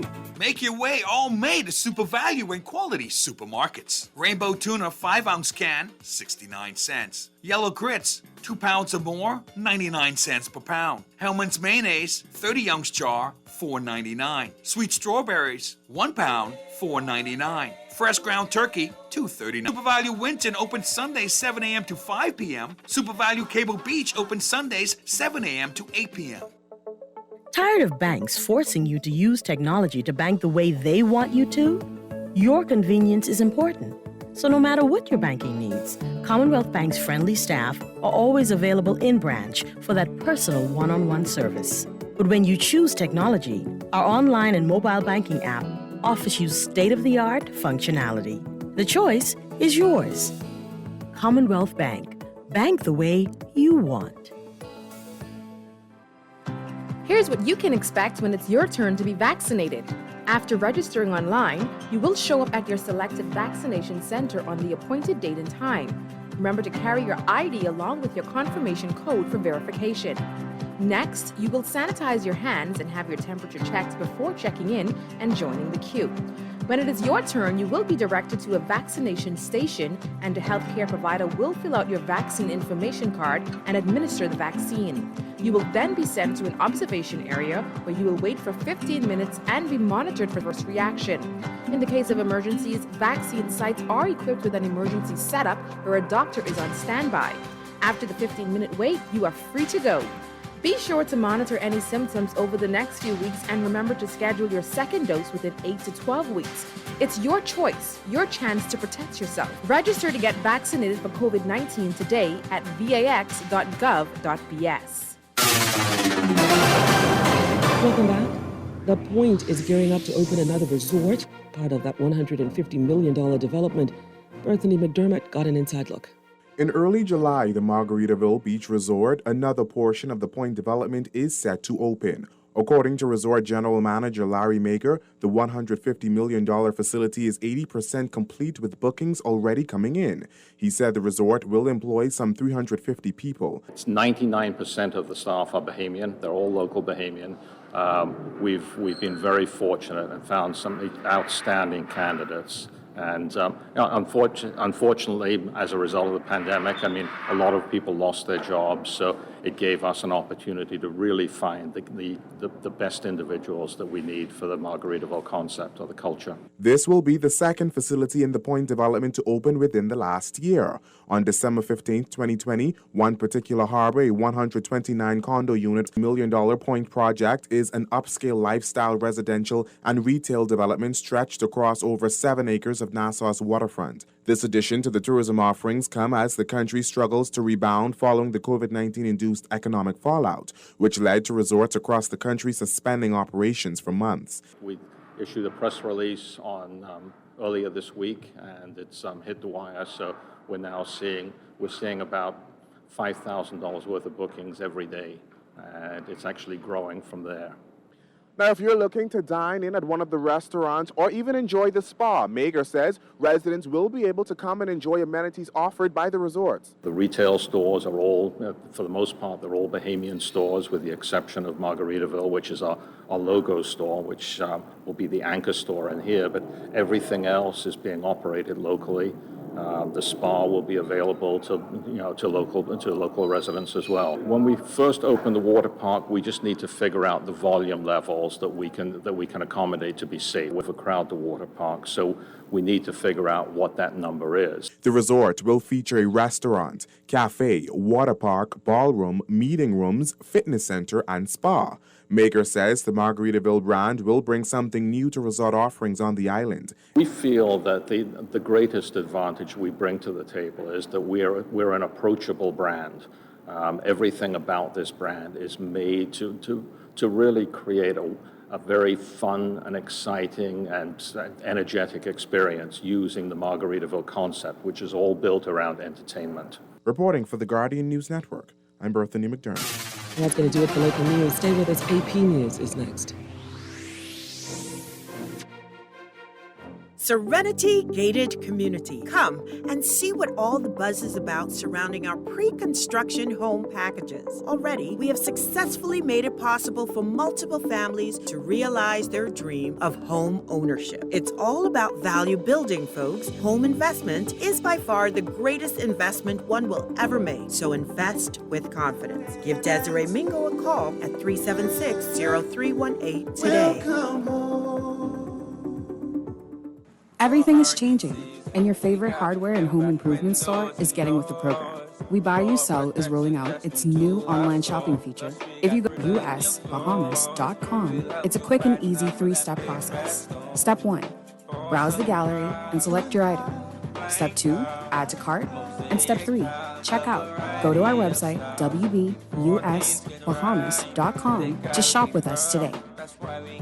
I bank wherever I want thanks to Scotia Online and Mobile. I bank from my garden. I bank from my living room. I also bank from my kitchen. No need to wait in line. Now when I bank with Scotia, I bank on my own time. Seniors, you too can bank your way any time of day without ever going into a branch. Find out more. To get started, visit bs.scotiabank.com/digital seniors. Give me my pizza right away. Gotta move quick, no time to wait. No long lines inside the place. Little Caesars, I love the taste. Hot and ready. Just come now, you don't have to call, now you don't have to wait. Hot and ready. Large pepperoni, $7.99 every day. Hot and ready. Oh, yeah. Straight out the oven and freshly made. Hot and ready. Little Caesars is hot and ready. Little Caesars is. Get yours now at Oaksfield, Carmichael Road, and now East Street South, Pineapple Plaza. Pizza, pizza. Don't wait for disaster to strike. This hurricane season, be ready. Protect your home with its policy from Shield Insurance. You can't control what nature blows your way, but with Shield Insurance, you can rest easy as you ride out the storm. Protect your largest and most valuable investment. Don't take a chance. Put your home in our hands. Shield Insurance agents and brokers in Nassau, call 356-7202 or Freeport 352-5945. When I got prostate cancer, my family didn't know if I was going to live. At Cancer Treatment Centers of America, within days, I got an appointment. They presented me with treatment options, and they set up a robotic prostatectomy. When my scans came back, there are no signs of cancer. They don't see you as a number, they see you as a part of the family. I'm going on with my life. That's a real gift. Call us at Cancer Treatment Centers of America. If you're a business owner, get ready because the digital transformation is here. As a business owner, you now face the choice between innovation and extinction, but you don't have to get left behind. Join the click with Cable Bahamas Business Solutions and transform your office to get the competitive advantage. With innovative solutions like our fixed and mobile services, hosted PBX, Bahamas Cloud, and more, you can redefine your business. For more information on how you can join the click, contact the experts at Business Solutions at cablebahamas.com. When does a simple meal become exceptional? You guessed it, when it's made the fresh market way. We're talking exquisite cuts of fresh meat, succulent fresh produce, and who can forget our exotic spices and herbs? Come on, get ready to shake up your taste buds and let our aisles inspire your inner food genius. homemade salted caramel ice cream, egg noodle stir fry, time to walk and roll. Slow smoked beef ribs, oh baby! Remember, go fresh and craft delicious with Fresh Market. This traffic report is brought to you.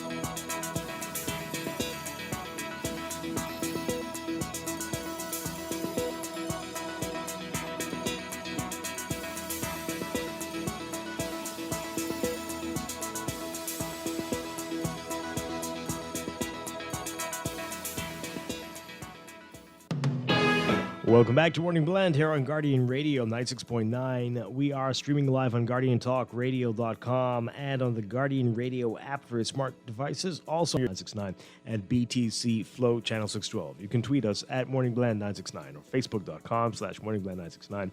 Text us 4224796. And now at 8:21, time for another check of your weather for today, brought to you by Bahamas First. Here's what's happening. We've got quite a bit going on. We've got a robust high-pressure system centered north of the islands. That's going to maintain fresh to occasionally strong winds, while a lingering frontal boundary will continue to generate unsettled weather across the southeast Bahamas. Small craft operators are advised to remain in port, while beachgoers should stay out of the water due to rough surf and dangerous rip currents, and boaters in the southeast Bahamas should be alert for possible water spouts. For all areas today, forecast calls for variable cloudiness, warm and very windy conditions with scattered showers and isolated thunderstorms, mainly across the southeast Bahamas through tonight. Small craft operators should remain in port. Temperature-wise, look for highs getting up to around 84 Fahrenheit today, 29 Celsius. Overnight lows tonight, 83 Celsius. It's about 73 degrees right now in Freeport, 77 in Nassau currently. In your extended outlook, as we head into the holiday weekend, high pressure will remain the dominant weather feature, maintaining brisk winds that will support hazardous marine conditions across the area throughout the weekend. So for tomorrow, Saturday, variable cloudiness, warm and windy, with a few scattered showers and isolated thunderstorms. Sunday, partly cloudy and warm, but a bit breezy across the southeast Bahamas with a chance of a few passing showers. Expect for that to maintain for the holiday weekend with Monday as well. In the tropics, we're watching two areas. We've got a non-tropical low-pressure area located about 500 miles east-northeast of Bermuda that has a high chance now, about 80% chance for formation through the next 5 days. Then there's a disorganized area of unsettled weather over the western Gulf of Mexico. That's associated with the surface trough of low pressure. Regardless of development, that system could produce heavy rainfall over portions of southeastern Texas and southwestern Louisiana today and through the weekend. The system has a low chance, though, about 20% chance of formation through the next 5 days. None of these systems pose any threat to the Bahamas at this time. But that is your morning blend weather check, brought to you by Bahamas First.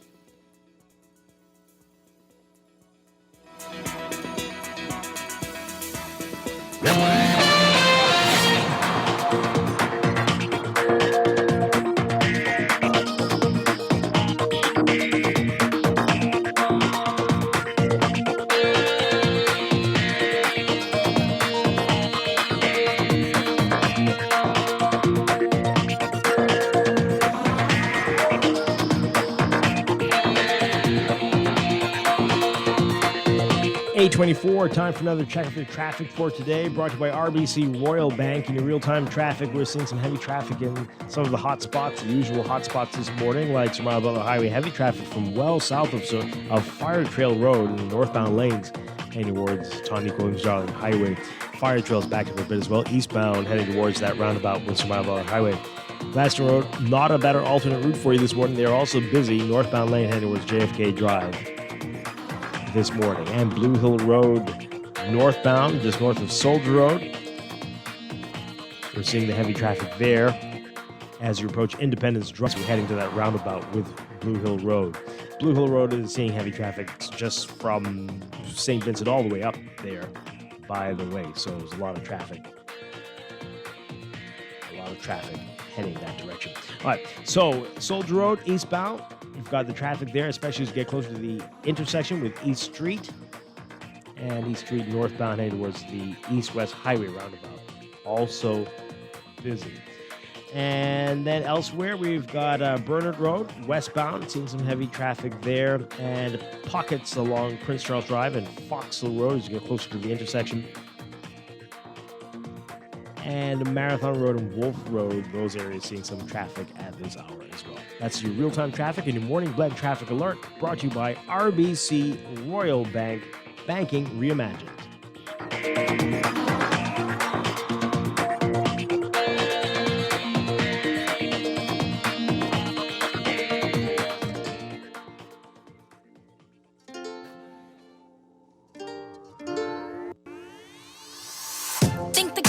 Clogging up my brain like the weather drain, same as the tears on my face. And I'm stuck up in the storm. I guess I'll be alright. Oh. Then it hits me like, oh no. And you're that wind that swept me off my feet, got me flying till I'm crying and I'm down on my knees. That's what Dorothy was afraid of, the sneaky tornado.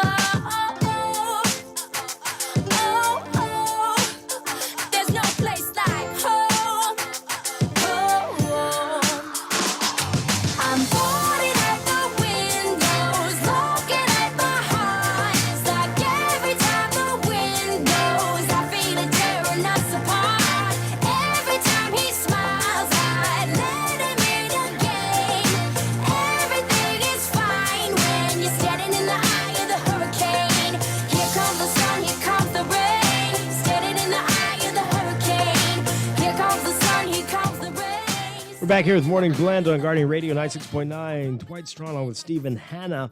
And this morning we're changing gears, talking about hurricane preparedness. We are just days away from the start of the official start of the Atlantic hurricane season.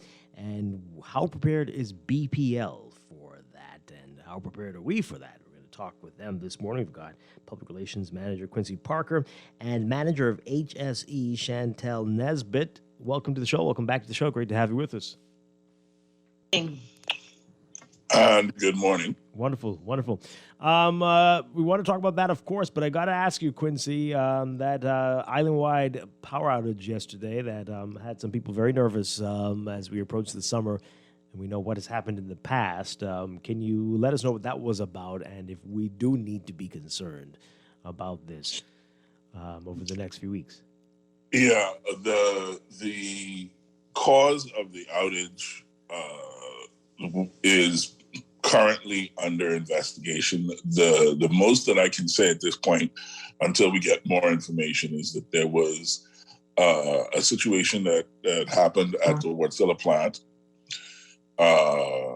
and that situation caused a loss of generation system-wide, and so we're working with Wärtsilä to find out, what happened and make sure that it doesn't happen again. But I would like to point out that the outage occurred at about 2:33, I think it was. By 3:15, we had the first customers back on. By 4:30, we had more than half the island back on, and by 6:30, the 95% of the island back on. Nobody went to work with no power, so we had everybody back on before the 7 o'clock hour. So it was an unfortunate incident. Thank goodness it happened in the middle of the night, and we're investigating now. But I just want to congratulate our team for a good recovery. And I think people should be pleased with that. How long do you think that investigation will last? I mean, how long before that's Wärtsilä's investigation, and they're going to report to us.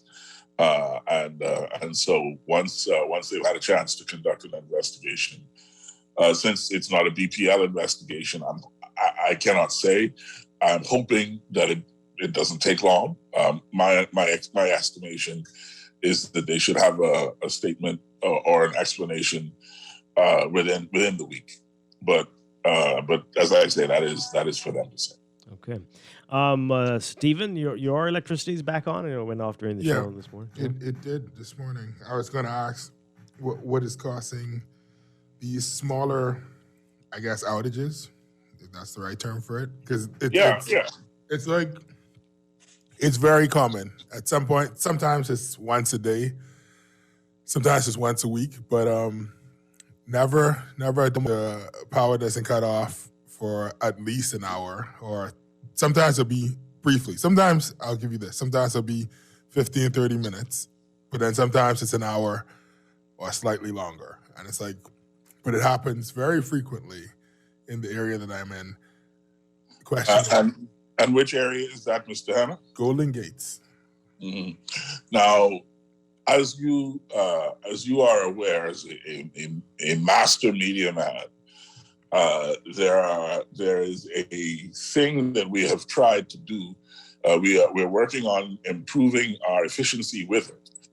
But in terms of planned outages, which occasionally will account for many of the small outages that you're talking about, what we would post on our website, we would post on our Facebook page, we would post in WhatsApp to give people at least 24 hours warning to say that outages are required. An outage in your area is required for this amount of time for this purpose. So you're saying these are planned outages inside my area?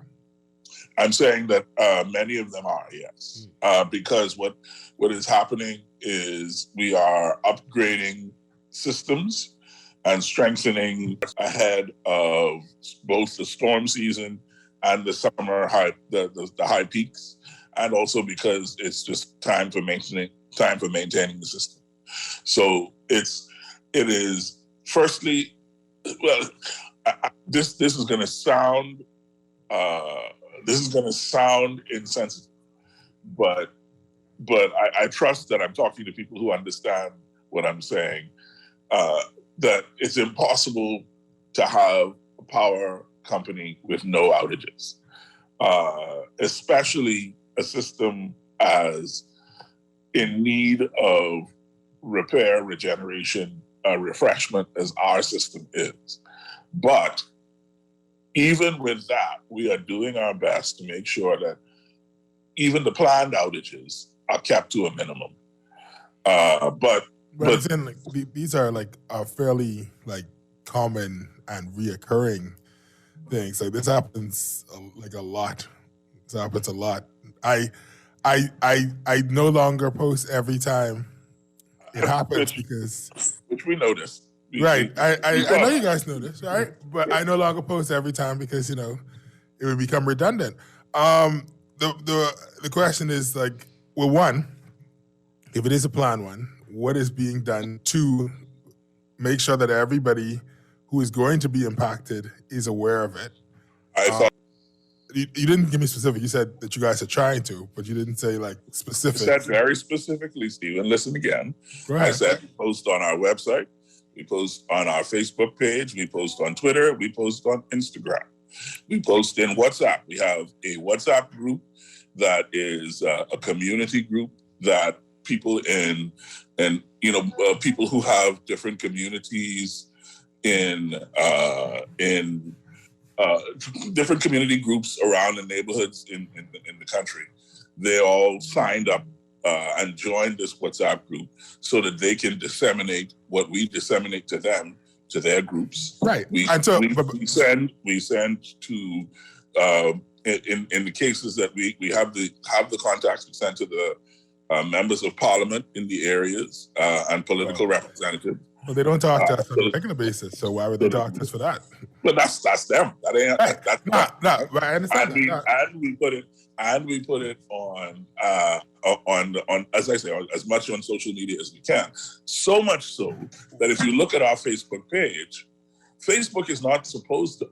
Our Facebook page is almost exclusively used for that purpose. When Right we now- have such amazing content that we would love to share about the wonderful things that are happening in I got you, but one second, Quincy. My only suggestion would be, all right, that you have all those things. I still was not aware that I would be having any outages, right? And I actually liked the BPL page, so it's like it's not that I'm not following the page. It's just that the algorithm doesn't always allow for it. Now, the same way that in order for you guys to get the message out about hurricane preparedness, is what you guys came on today to talk about, you come on the radio to say that, perhaps it would be the same way we have a weather report, the same way we have the BizX report. Perhaps BPL needs to talk to various radio stations that have high listener and high traffic and say, we would like the BPL report, or could we have a retainer so that if something is coming up, we could let people know as quickly as possible. And once again, that's just a suggestion for me, because I even though you have all those things, I'm not a part of the WhatsApp group, and I missed all the other ones. And we even have a group for the press, by the way, just so you know. I'm not in the real press group. Yeah, I know. So let me ask you a question, Stephen. I love your suggestion just now. Look across. Are you in the studio or are you on Zoom? I am on Zoom. Okay. And you're not using your camera, are you? No. So you can't actually look Dwight Strachan in the eye at this moment, can you? I'd love to know where you're going with this, Steve. If we're going to put all the receipts on the table, when this was proposed, is that where you're going with this? When this was proposed a couple of years back, because we even told you we had a sponsor for the event. We're still waiting for BPL to agree to this, to let us know when you'd be having issues like this. We were very open to Mr. Strachan, and we're still open. The last word that you gave me on this issue, since we are putting all the receipts I don't know why we're doing this. Because Stephen makes a good point. Well, if you're prepared to do it, we're prepared to do it. I can approach our sponsor again. We'll do it. I would like to, Mr. Strachan, I would like to respond to Stephen, please. Okay. Thank you. I'm only saying that we have investigated that avenue, Mr. Hannah. And in most instances, the question came up of money. And given that we don't have any money, it's a difficult proposition to create out of thin air when what I used to think of as public service announcements, and I have mentioned this to Mr. Strachan, this is why the people who live in glass houses shouldn't throw stones. These are on the order of public service announcements. Challenge would be that we'd be doing it so frequently we wouldn't have time to do anything else, and so we would require some patience. But that is not necessarily so. Oh, okay. Mr. Strachan. Well, I don't know. The challenge that you have and that I have is that Mr. Hannah is living his experience, and so as it does not matter to a great extent what I say. Because his reality is, and his reaction to his reality is that we are not doing anything to tell him that his power is going to be off. That's not true. No, I'm not saying that you're going to do it. I understand what you're saying, Stephen. I understand what you're saying. And I'm saying that we are investigating and trying to implement ways to increase the effectiveness of our communications like that. But even when there is a problem and something is off and it's not a planned outage, we have tried very hard to publicize ways that you're supposed to behave in that situation to try to get the information that is readily available to you. You call BPL. What did we do? We other phone numbers that people used to have for BPL and restricted our access to. All you have to do now is just remember, call BPL. That's 225-5275. You call that one number, and that number allows you to access all of our services. You can email us at customerservice@bplco.com. Email is a lot faster than coming to coming to the headquarters or coming to any of the stations. In this day and age, when everybody has a smartphone around, it's actually a lot faster than telephone calls in most cases. So you can email us at customer service. You can even email us at pr@bplco.com. But the information, if your power goes out, and this is something that I think I'm sort of glad that we're having this conversation, because I'd like to reiterate to the public that if your power goes out, we are not necessarily aware until someone reports that there is an outage, right? We are implementing SCADA, which is remote access and remote observation of all the power throughout our system, but we don't have SCADA everywhere. So when something goes out, especially if it's just a block in a neighborhood, or if it's a small group of houses because a transformer blew, we don't. And what people take to doing is assuming that because the power is out, the power company must know. And so the first thing should be to report the outage. And then after you report the outage, then you could start beating people up if it takes long. But that's... And again, that also needs to be simpler. I've tried that many times, and to get through to somebody. What do you mean simpler, Dwight? I mean, the ways that you notify somebody, often it's I'm in the group that you call BPL. Yeah, or not often. It takes a while before someone answers sometimes, and that can be challenging.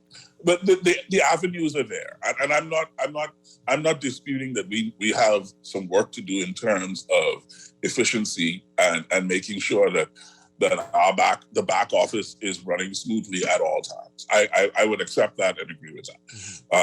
But I just want to be clear that the avenues exist, and we're doing our best to improve the utility. But before how does one say this? You have tools now that you did not have before to interact with us in a way that will allow your power experience to be better if you let it. And we don't want people especially people like Stephen in an area where it feels like the power goes out more than in other areas. We don't want you to feel like you're being targeted. Which I know Stephen feels. He feels like I personally sit there with a switch. I don't feel that, but that is what. But other people feel that way. Other people do feel like. You don't feel like I personally sit there and target you and turn your electricity off, Stephen? No, I think if anything, you're the one who's telling them, please don't turn off Stephen Power again. You sure? Exactly. Thanks. All right. As long as you know that I'm in there fighting for you, right. I'm happy with that. Problem is whether or not they ignore you. But that's neither here nor there. Okay. That's neither here nor there. So we have a solution. It sounds like that you guys are going to go back into talks about perhaps having a schedule. If there are any outages, expect them. Yes, we'll talk about that. We'll talk about that off air, as we should. Yeah, before we talk about that on air, there is we have internally we are revamping the way we're doing the planned outages anyway, and so the plan is to have a conversation with my media partners in a week or so to figure out how we can. Was that for me or for Dwight? Okay. Since both my media partners. I do require money, unlike Dwight. Okay, we'll have that off air as we said. Now, Chantel Nesbitt, hey, how are you doing this morning? I'm good, just tuning in. Welcome to the show. Thank you. So you are the manager of HSE. I asked Quincy Parker what that was. He said that you will tell me. So what is that all about? What is HSE? HSE is health, safety, and environment. Okay.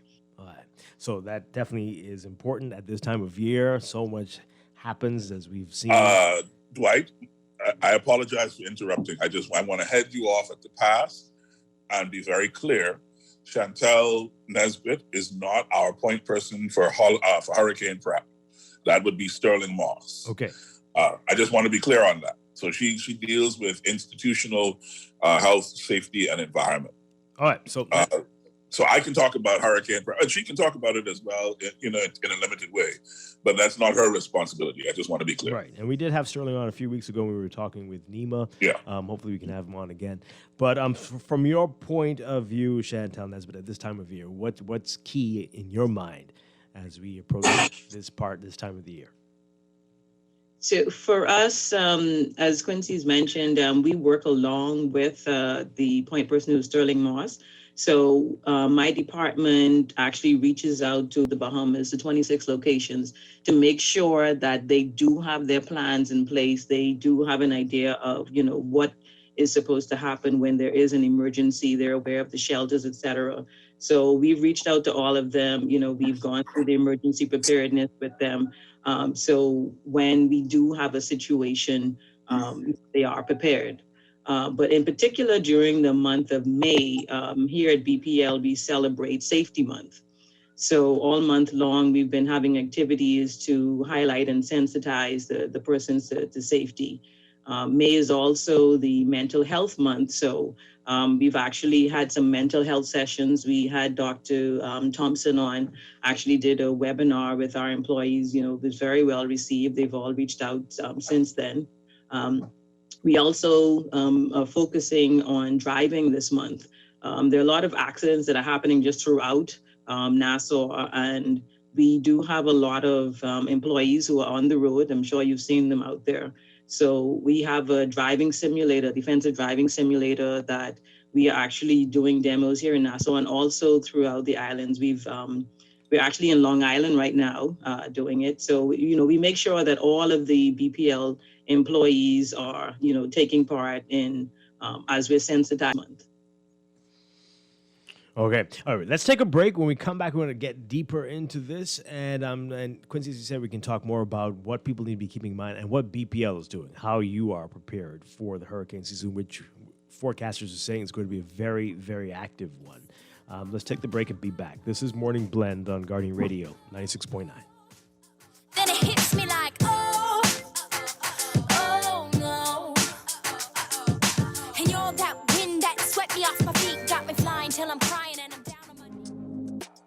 Roaming just got easier. Say hello to more with our new Liberty Prime plan. With more minutes, more texts, and more data to do the things you love right here at home and even when you travel. With the all-new Liberty Prime, Liberty Premium, and Liberty Elite, you've got one less worry. Roam again. Alive. Believe in best. Believe in best.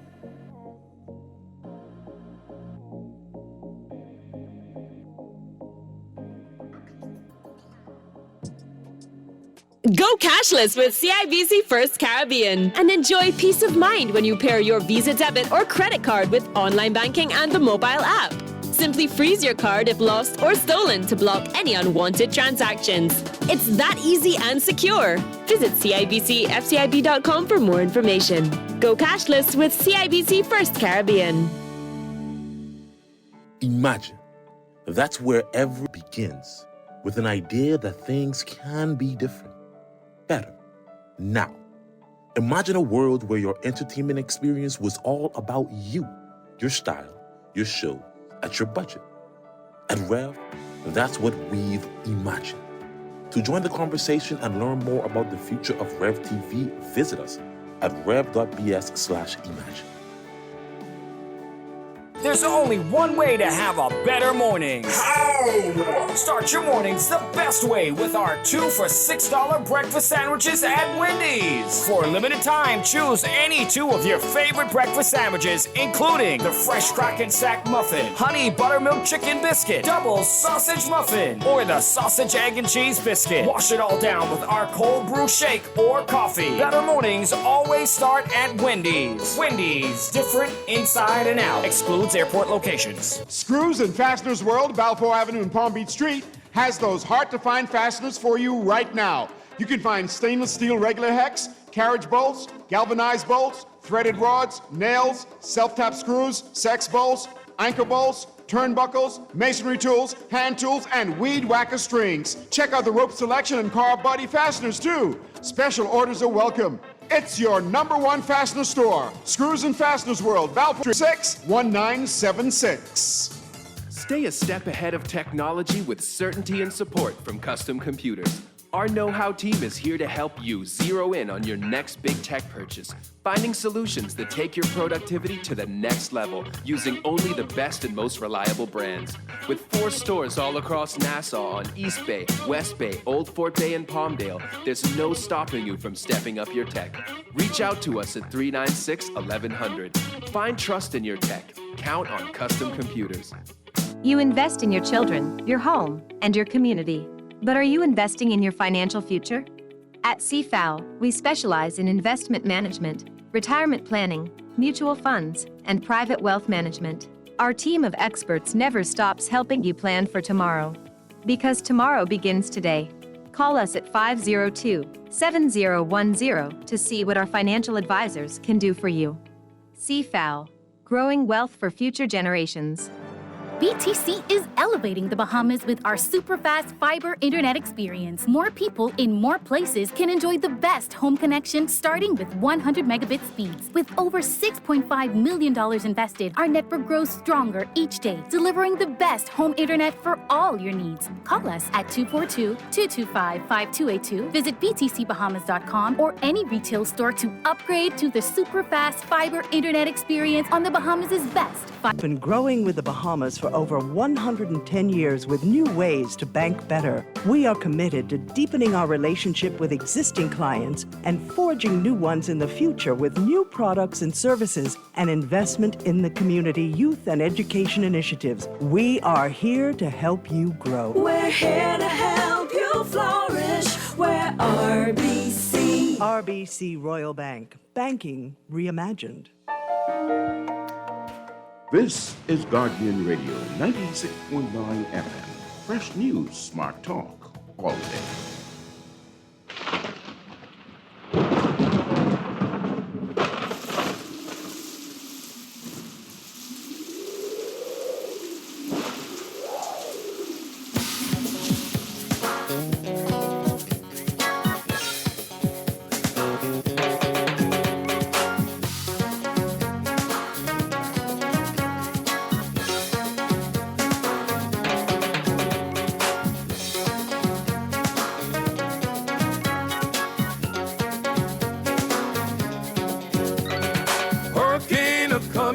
You better batten down.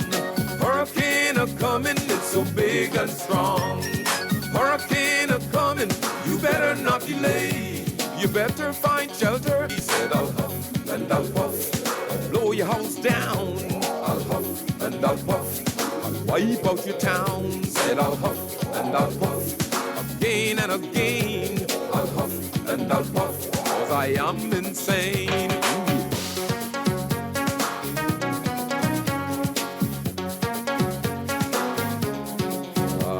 Develop over warm tropical waters and form from a tropical depression to a tropical storm. I increase my strength to a hurricane, packing deadly winds and torrential rain. Hurricane a-coming, you better batten down. Hurricane a-coming, it's so big and strong. Hurricane a-coming, you better not delay. You better find shelter, 'cause it's headed your way.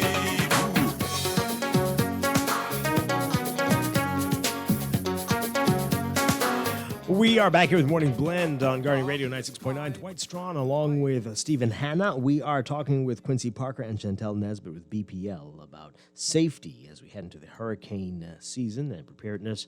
All right. So what are some of the things that the public, we'll get to what BPL is doing, but what are some of the things that the public need to be keeping in mind at this time? Some of the things that you all notice and you are very concerned about, but some of the key things that we need to take away from all of this as we prepare. Okay.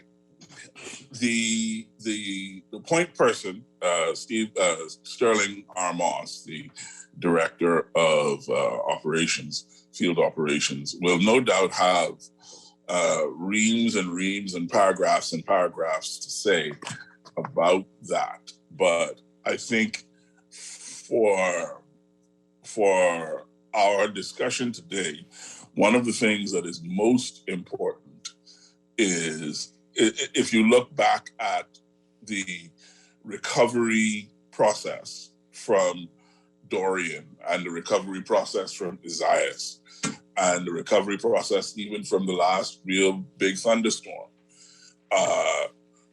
When the power goes out, because there are trees and vegetation that is interfering with power lines, it complicates the restoration of power, because before we can even truly investigate what's wrong, we have to cut away the trees and the plants and try to get access to the power lines.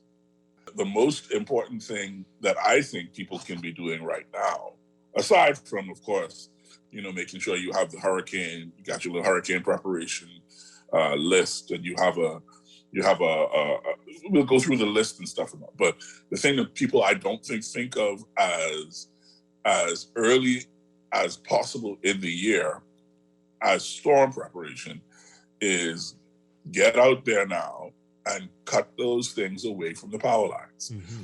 By law, the trees and plants and vegetation should not be more than 20 feet.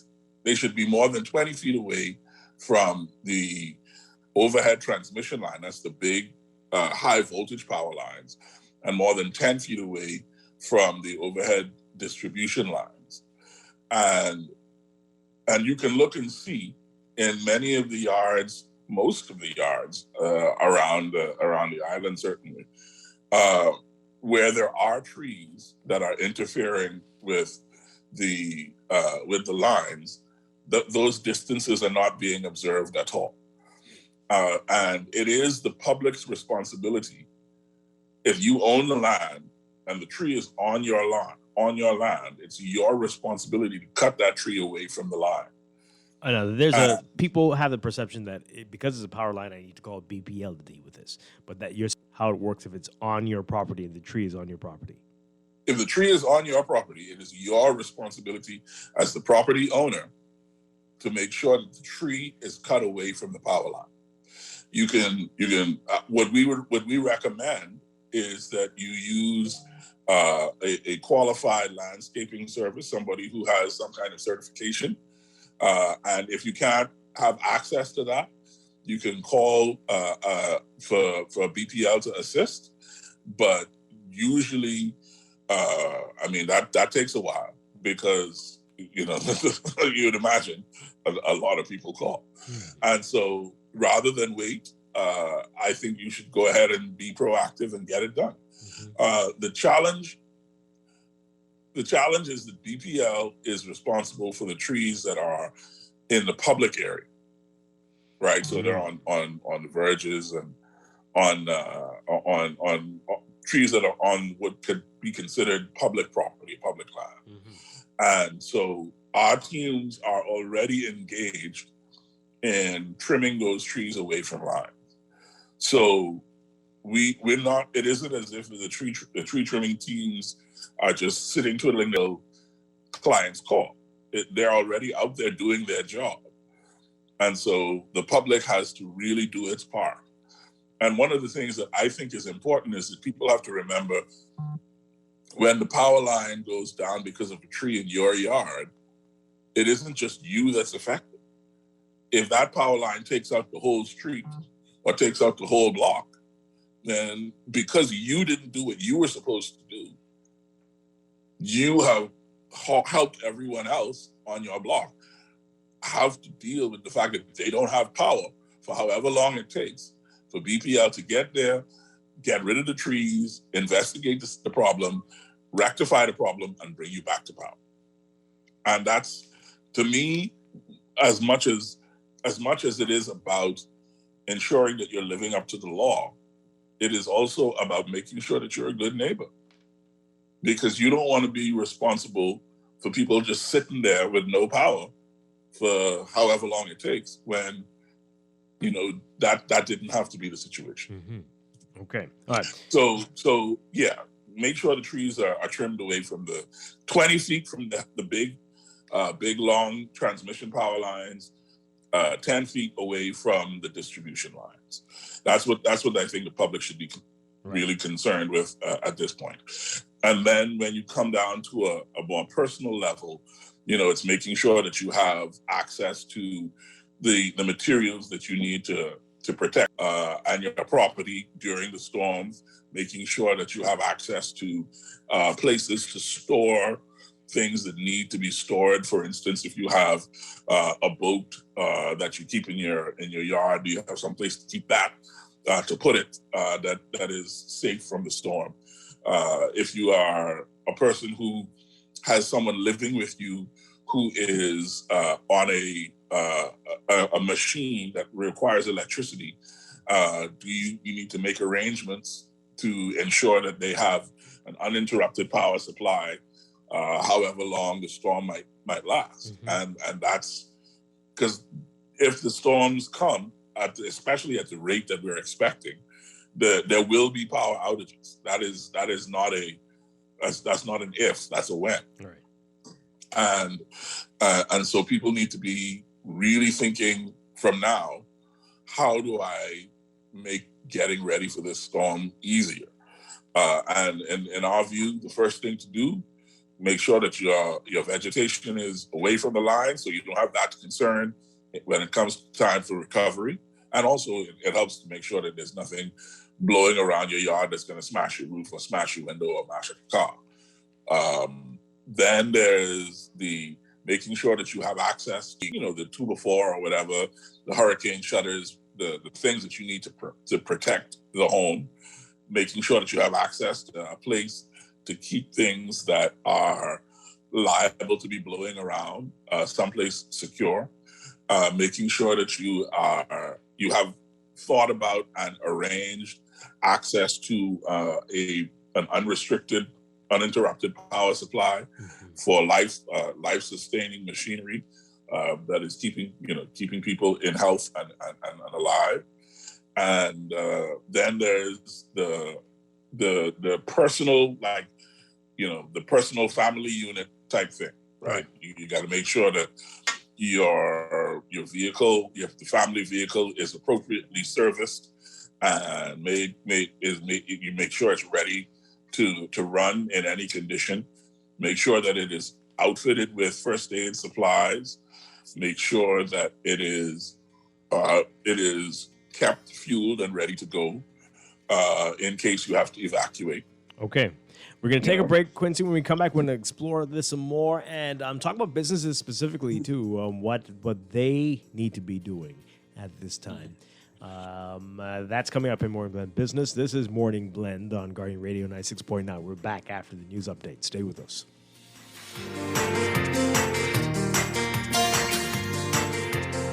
It's Guardian Radio 96.9 FM, Nassau, Bahamas.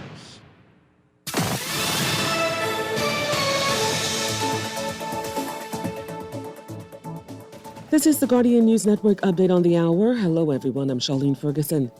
The coroner has determined that 22 people reported missing following Hurricane Dorian perished during that Category 5 storm. In her findings, Coroner Janine Weech Gomez concluded they likely drowned. The identities of those persons ages 8 to 86 were included in that final report, some having been identified through DNA testing. The official death toll from that devastating storm is said to be 74. Well, 8 more people on Cat Island have tested positive for COVID-19, bringing to 27 the confirmed number of cases there since a spike in infections was detected this week. Nationally, 75 new COVID cases were confirmed Wednesday, 61 of those on New Providence. There was also another COVID-related death confirmed, that of a 73-year-old woman from New Providence who died Wednesday. And Island Luck CEO Sebas Bastian has now been appointed this country's non-resident ambassador for South Africa. Prime Minister Dr. Hubert Minnis announced that decision yesterday while praising Bastian for his support of local entrepreneurs at the opening of Bastian's new Resilient Square commercial plaza in Marsh Harbour. Bastian owns one of the largest gaming houses in this country, along with other commercial entities. That's what's making headlines at this hour. Stay with us. AP Update is next. Beulah gal, can you believe this? We are now the patrol queens of the neighborhood. We now large and in charge. So we need to check out what's going on in everybody's yard. What about that gun that we know that Junior and his homeboys just ran out? Can we report that too? Of course we can. But we could be in deep trouble if they find out. We need to report what we see, Beulah. When you call Crime Stoppers, they just answer your call in Miami. So then we can report everything? Guns, where they hiding the drugs, who shoot who part of which gang, or who disturbing the peace with the loud music and the motorcycles. Then our neighborhood will be the best in the Bahamas, and everybody gonna want to come live here. And then our house price will go up, gal. So what we waiting on? What's the number? If you see something, say something. Let us all pitch in and stop the crime before it's your time. Call 328-8477 from Nassau or 242-300-8477 from the Family Islands. Or text us through the Crack Crime Bahamas app. Stop the crime before it's your time. Hello, sir. Your credit card bill is due. Hello, sir. It's time for your monthly loan payment. Tired of creditors pounding at your door? Sign up for a debt consolidation loan from Fidelity Bank and consolidate your debt into one low monthly payment. What's more, you will also earn interest on a built-in savings account. The pandemic has curbed many freedoms, but at Fidelity, our focus is to help regain your financial freedom. Visit a branch or speak to Fidelity Bank at 356-776 all branches. Fidelity, we're good for you. This traffic report is brought to you by Shield Insurance and Prudential Loss Adjusters. By the look at traffic now, we can see that moving along Samalabala Highway ever so slow. The only thoroughfare that has that much traffic and delay on the whole island. Gladstone Road, the single lane of traffic there is gradually getting out. And when I say challenging, I mean it's slow due to the amount of traffic that builds up there. The backup along Blue Hill Road extends all the way past the Carmichael Road intersection, just a slow time getting out. By now, all the other thoroughfares are busy as well. So East Street, the ride from the deep south, it slows after you get over Soldier Road. As a result of the Independence Drive routes, they also now being crowded. On the west, those dual lanes heading into Blue Hill Road are heavy, and on the east, the dual lanes heading into East Street, laden down with traffic. Inner city streets are just building. They tend to get busier during the day, so Wolf Road not as crowded as yet. Over in the west, West Bay has some slow-ups going on, coming around the West Bend, and then you got this continuous flow of traffic leaving Saunders Beach headed into the city. We're seeing a lighter look on the Eastern Road so far. I've never seen it that light at this hour. And while both Marathon Road, right into the city, and Soldier Road, they're connecting into the Wolf Road intersection, they still got that consistent traffic line wanting to get into the city that way. It's a holiday weekend, and Friday's on the tourists already for having a whole lot of traffic out there. So we can only offer this reminder to follow the rules of the road and stay safe out there. This National Traffic Report is a service of Garden of Eden for delicious Bahamian breakfast every Thursday through Sunday morning from 7:30 a.m. Today on the lunch menu, snappers with peas and grits and 2 side orders. You can order your lunch or breakfast today by calling 819-5574. That's 819-5574 for easy pickup and directions. With your right, it's got a look at traffic in real time. I'm VANN.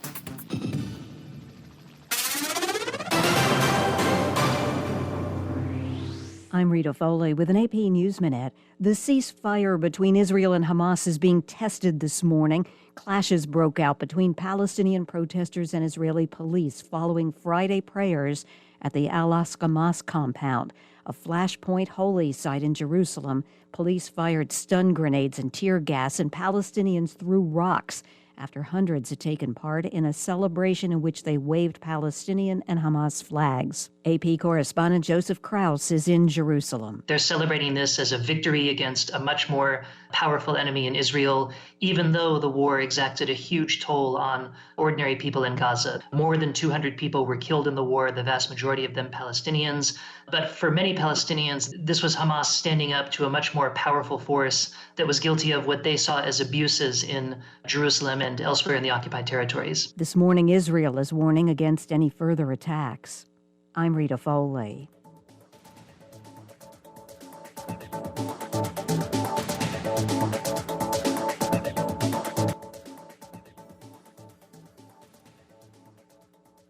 This is Guardian Radio, your station for up-to-the-minute news, intelligent, interactive, and engaging conversation. 96.9 FM.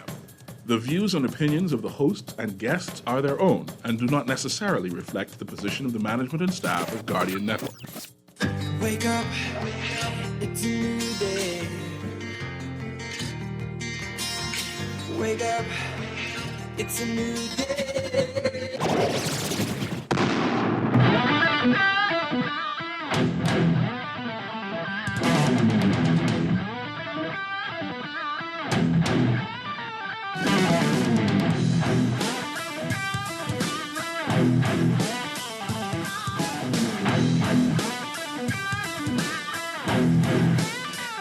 Welcome to Morning Blend Business on this Friday, May 21st, 2021. Welcome back to our Morning Blend listeners.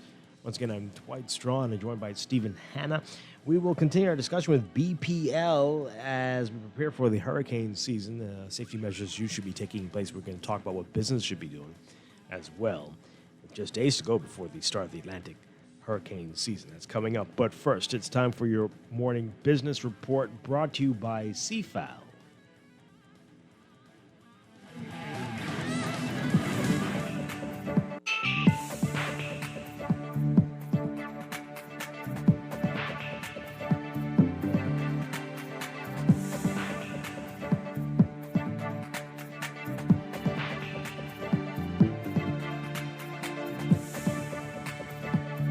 In your morning business report, we are learning more through the leaked medicinal cannabis bill 2021, obtained exclusively by the Nassau Guardian.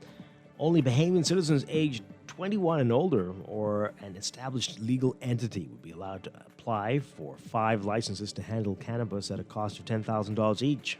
That's according to the bill which seeks to set out a framework for the establishment of a medicinal cannabis industry in the country and the regulation of the handling of the plant would give power to the Medicinal Cannabis Authority to approve persons or entities applying for a license. The 5 types of licenses are a cultivation license to allow growing, harvesting, drying, trimming, curing, or packaging of cannabis, an import license to allow for the importation of cannabis seedlings and cuttings from any country in which it is lawful to do so for the purpose of cultivation, an export license to allow for the export of locally cultivated cannabis, cannabis materials, cannabis products, or medicinal cannabis to a country to which it is lawful to export, a manufacturing license to allow for processing and manufacturing of cannabis materials, and a research license to allow for the conduct of scientific research relating to the development of medicinal cannabis, and a transport license to allow for the transport of cannabis, cannabis materials, cannabis products, or medicinal cannabis in the country. Again, each license costs $10,000. In the case of the transport license, which covers up to 3 vehicles, any additional vehicle would cost $1,500. The licenses granted would be valid for a period of 3 years, according to Section 31 of the bill. You can read more about it in today's Guardian Business section. The race to complete Margaritaville for its July opening is a frantic one, according to the hotel's general manager, Larry Magor. He told members of the media yesterday that $5,000 worth of bookings for the resort have been coming in daily since its reservations portal was opened early this week. According to Magor, contractors and suppliers are working around the clock to meet commitments due in July and to finally open the property's doors in the early days of the month. He says the Margaritaville property is 80% complete. He gave the media a tour of the property yesterday, revealing that the placement of some hardware, positioning of some furniture, and coats of paint here and there are all that's needed to complete the project. The company has officially changed its name now to Challenger Energy Group, PLC. The company announced this yesterday, along with the successful closing of its open offer. Trading in its shares on the AIM market for the London Stock Exchange now commence under the ticker of CEG, the company revealing in that statement. The company's shareholders pumped another $3.72 million into the oil company by way of an open offer. Overseas, China today rejecting European Parliament demands that it lift sanctions against European Union legislators in order to save a trade deal between the two sides. Foreign Ministry spokesperson saying the sanctions were justified and demanded that the European side immediately stop interfering in China's internal affairs and abandon its confrontational approach. That's a quote. The spokesperson also saying, quote, the unreasonable sanctions imposed by the EU have led to difficulties in China-EU relations. That is what China does not want to see, and the responsibility does not lie with the Chinese side. Meanwhile, the European Parliament warning China that it won't ratify a long-awaited business investment deal as long as sanctions against European Union legislators remain in place. China made its sanctions move after the EU, Britain, Canada, and the United States launched coordinated sanctions against officials in China over human rights abuses in the far western Xinjiang region.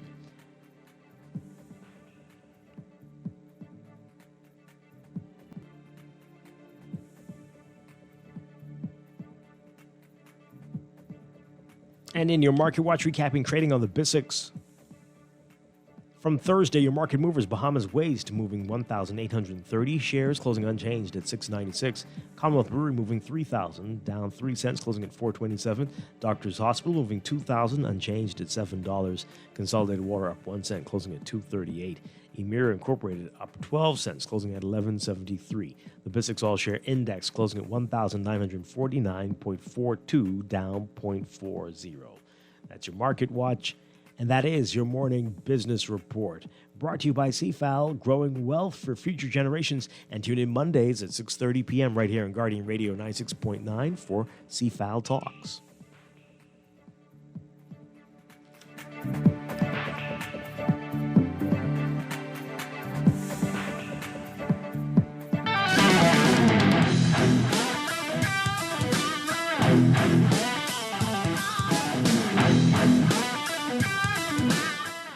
You're listening to Morning Blend Business, brought to you in part by Cash and Go. In just a few short weeks, you'll be able to transfer money internationally with MoneyGram in the Cash and Go mobile wallet. You asked for it, and now they're making it a reality. International money transfer. Stay tuned for that in the Cash and Go mobile wallet. Download it today.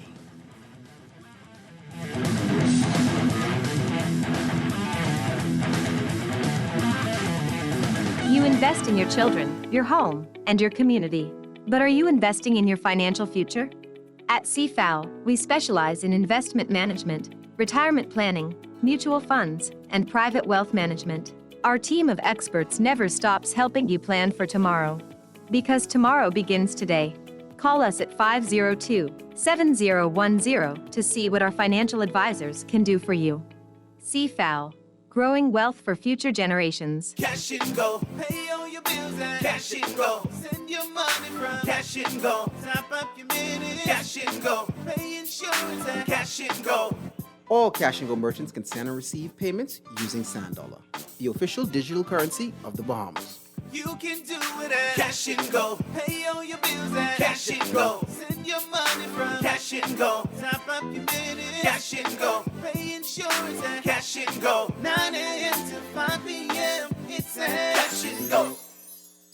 Boy, why you look so mashed up like clothes at the washer? No, boy, just a hard day, boy. Hard day? What happened? The breakfast lady ran out of tuna and gritty. We need to start joking with everything, you know. This serious, boy. This real serious, boy. Boy, what's serious? Tell me. All right, well, today, boss gave us, boy, one big contract. And nobody else get a chance and nobody say nothing. That ain't right. You know government contracts ain't supposed to go that way. Yeah, but nobody saying nothing. Boss man just tell people to sign the papers. Then he send me to meet his boy downtown and collect this envelope. You need to tell somebody. You need to become a whistleblower. You know I's a real man, but I never blow no whistle. I be drunk all my life and junk, you know. No way. A whistleblower is someone who tells people what they see when they see something wrong happening at work. But I ain't no whistleblower, and I ain't no snitch. I still white there, you know. But ain't nobody can know it's you. All you gotta do is call Crime Stoppers, or you could text them from inside the Crack Crime Bahamas app. They don't ask about you. And your call goes straight through to Miami, so nobody know you is. And if you text, your message get mixed up like Kong Salad. Call 328-8477 from Nassau or 242-300-8477 from the Family Islands. This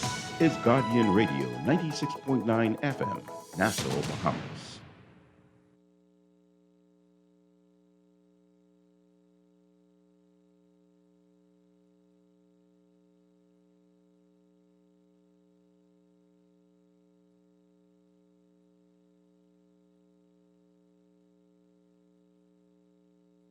Who thought he was afraid of the sneaky tornado?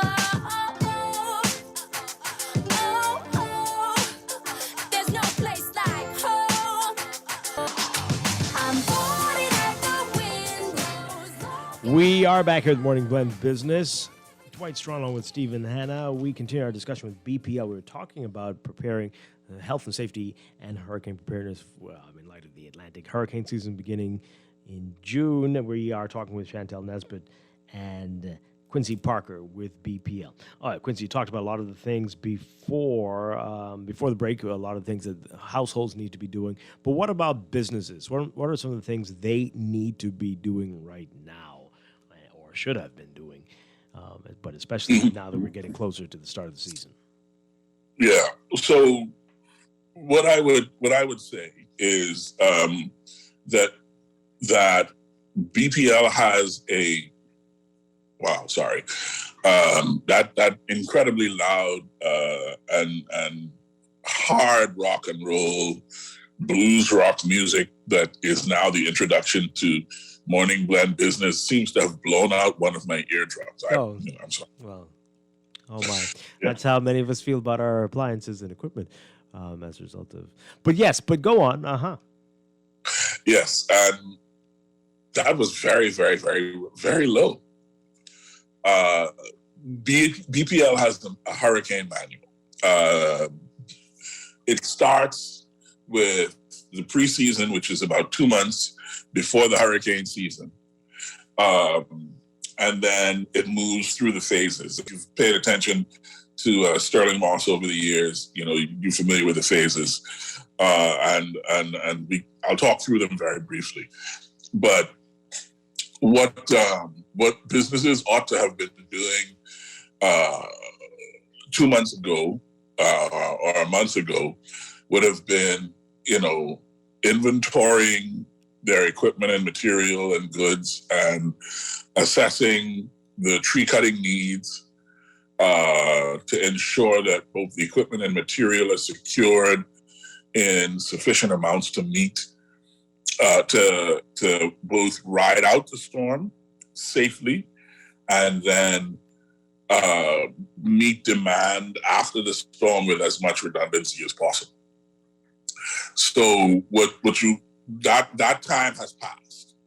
The time for pre-planning is now gone, right? Because hurricane season starts next week or next 2 weeks from now. So what you need to be doing, what the businesses should be doing now, is ensuring, in our view, in my view, and I don't want to, because Sterling is the point man for hurricane preparedness, I would rather he state BPL's official position, but I'll give you what I think we're pushing. People should be, who own businesses, should be concerned about 2 or 3 things more than anything else. One, their employees, right? You should make sure that your employees are safe and have made preparations for the storm and have made preparations for the safety of them and their families. That, in my view, is mandatory for a business owner for any number of reasons, and you can supply those reasons yourself. Secondly, the important thing about businesses is that they provide goods and services. And so a business ought to be securing the goods that it provides and the services in the person, I guess, of its people, but also if there are particular technologies that are intrinsic to the way you provide your service, then you need to make sure that those are secured and put someplace where they are protected during the storm. Then, of course, there's the regular, make sure that everything is tied down, make sure that nothing is loose that is going to be ripped around and flung and used and become a projectile during the storm. Make sure that everyone on your team is aware of whatever your plan is. You have to have a hurricane plan. I'm gonna ask Chantel to chime in here. Dwight, I'm speaking to Mr. Moss to see if he can join us. Okay. Okay. Oh, great. Yep. And we've got many people texting in on this as well, Chantel. Okay, now going back, this is a text, a couple of these about the tree situation.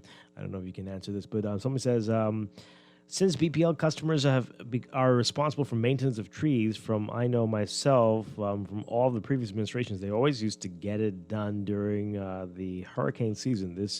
But they're saying that this seems to be a new policy, but from what Quincy's saying, it's not quite the case. But another one here says, I was given a number on this station to call for tree trimming. I got nowhere. First of all, they keep asking if there is an outage and to leave your particular outage, but the trees are resting on the power lines. Nobody came. This is a rented property. So what are people to do there? But as Quincy said, you might need to hire your own landscaping company to deal with that situation. And for your producer, Mr. Moss is in the waiting room. Okay. The fact is that it's not a new policy. It's the law, and regardless of what happened with previous administrations, it's been the law since the passage of the Electricity Act, and we are only saying that it's a thing that customers have to be aware of, because it is one of the reasons that recovery takes so long after a storm, is that we have to spend so much. I would use the word inordinate. We have to spend an inordinate amount of our time dealing with things that ought to have been dealt with already before engaging in actually trying to help people recover their electricity from damage to our system. And as I say, I know that may come across as insensitive, but that's just the plain reality. And until people start to take responsibility for it, we're going to find ourselves in that situation again and again and again. And blaming anybody for it is not. This is not about blame, I guess is what I'm trying to say. This is not about who is to blame. This is about how we deal with this situation together in a way that moves us forward, so that after a storm, we are able to recover more quickly, more safely, and without the kind of danger that sparking power lines next to trees, which can catch fire, present for both our workers and the general public. Right. So yeah, that's my 6 cents on that. Right. Sterling Moss joining us now. Sir, great to have you with us. Good morning. Good morning. Right. Good morning to your guests, and good morning, Bahamas. How are you doing today? We're doing well. Hope you're feeling okay. We are here again at the hurricane season, and it's promising to be a very, very active one, and not what we need, of course, but some of the key things you talked about, some of the things that people really need to be keeping in mind right now, things that you would hope that we'd get out of the way before we rush to make those preparatory steps when a storm is barreling down on us. What would you say to people? Sure, thank you. Great question. The first thing is, when we start these conversations on hurricane preparedness, as we say to our customers and the country at large, start with mental preparation. Remember the storm that people thought may not have had such an impact that it had a few weeks ago. That storm impacted the U.S. and before it came into our region. And so we checked FPNL's website, I believe, one of the sites across that showed where 30,000 customers were impacted by 70 mile per hour winds.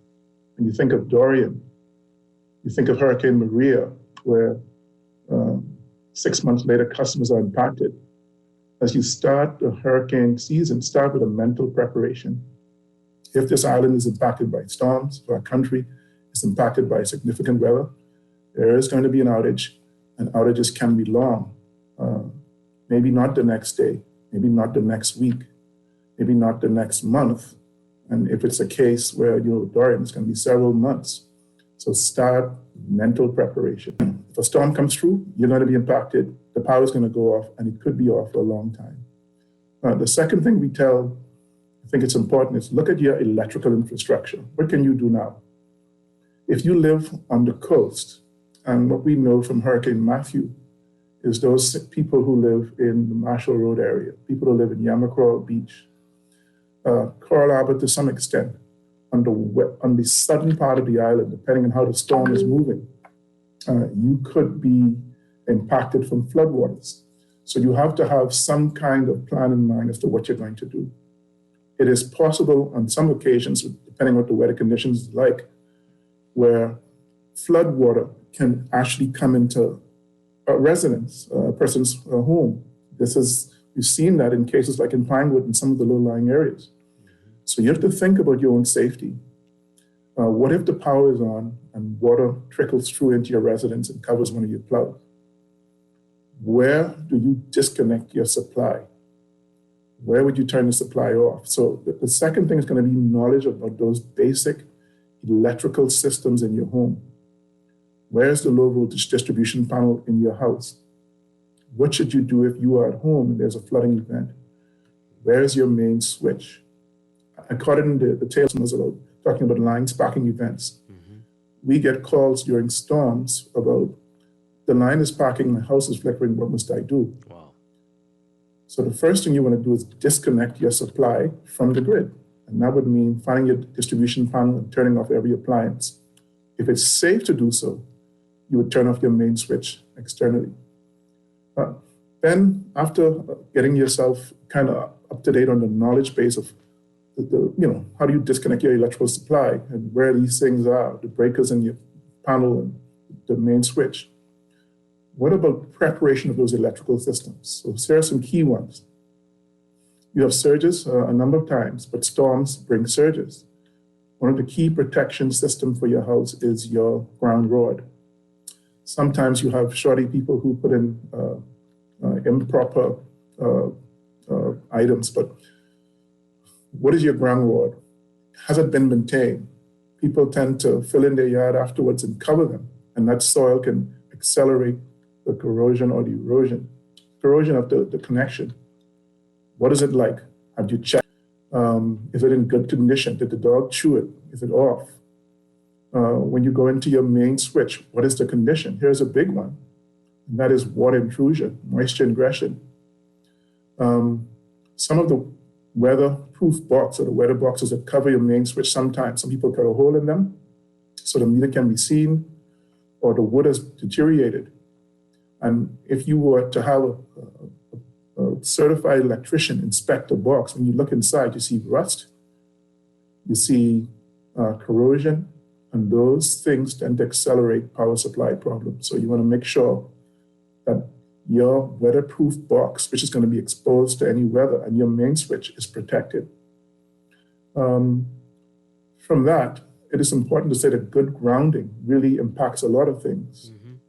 Your good grounding for residents, and there are ways to test it, helps surge protectors to work well. The absence of good grounding means that those surge protectors inside your house won't work as well as they should.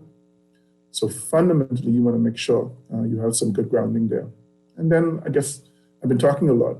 One other thing I would tell you is sometimes we've had cases where I'm in a flood condition and somebody was at home, it got in, probably covered their plugs or whatever, and they stepped on, put their feet out of the bed into water and shocked. Wow. You have those weird cases. So if you're in a flood-prone zone and you know that flooding can happen anytime, you keep a set of spare boots, rubber boots nearby your bed to be able to make it to a panel that you can actually go ahead and disconnect that panel so that you don't have those shocking events. I can say more. Let me know if you want me to stop talking. Well, that's some great advice there. We were talking about a few minutes ago about businesses, some things that businesses need to be focused on in terms of backing up there, whatever they have. Quincy said quite a lot about that there, but any other specific tips that you'd have to businesses at this time? Yes, same thing would apply to businesses as well in terms of a residential area. So businesses tend to be a lot of load draw during the week, during the day. Sometimes we have cases where businesses increase their load significantly. Business model change, there's an uptick in business, and so you have more loads. We have a scheme that says, really, for any customer, if you were increasing your load supply, Radar should notify BPL. What that does is sometimes if you increase your load considerably, existing infrastructure is not sufficient to handle the load increase. And what we find is sometimes those connections at the main switch, they either burn, they become overloaded. And then for BPL, we need to forecast, especially if customers are increasing their loads, we want to know what is happening so that we can actually ensure that we have adequate supply in the area, or we upgrade our network in the area as required.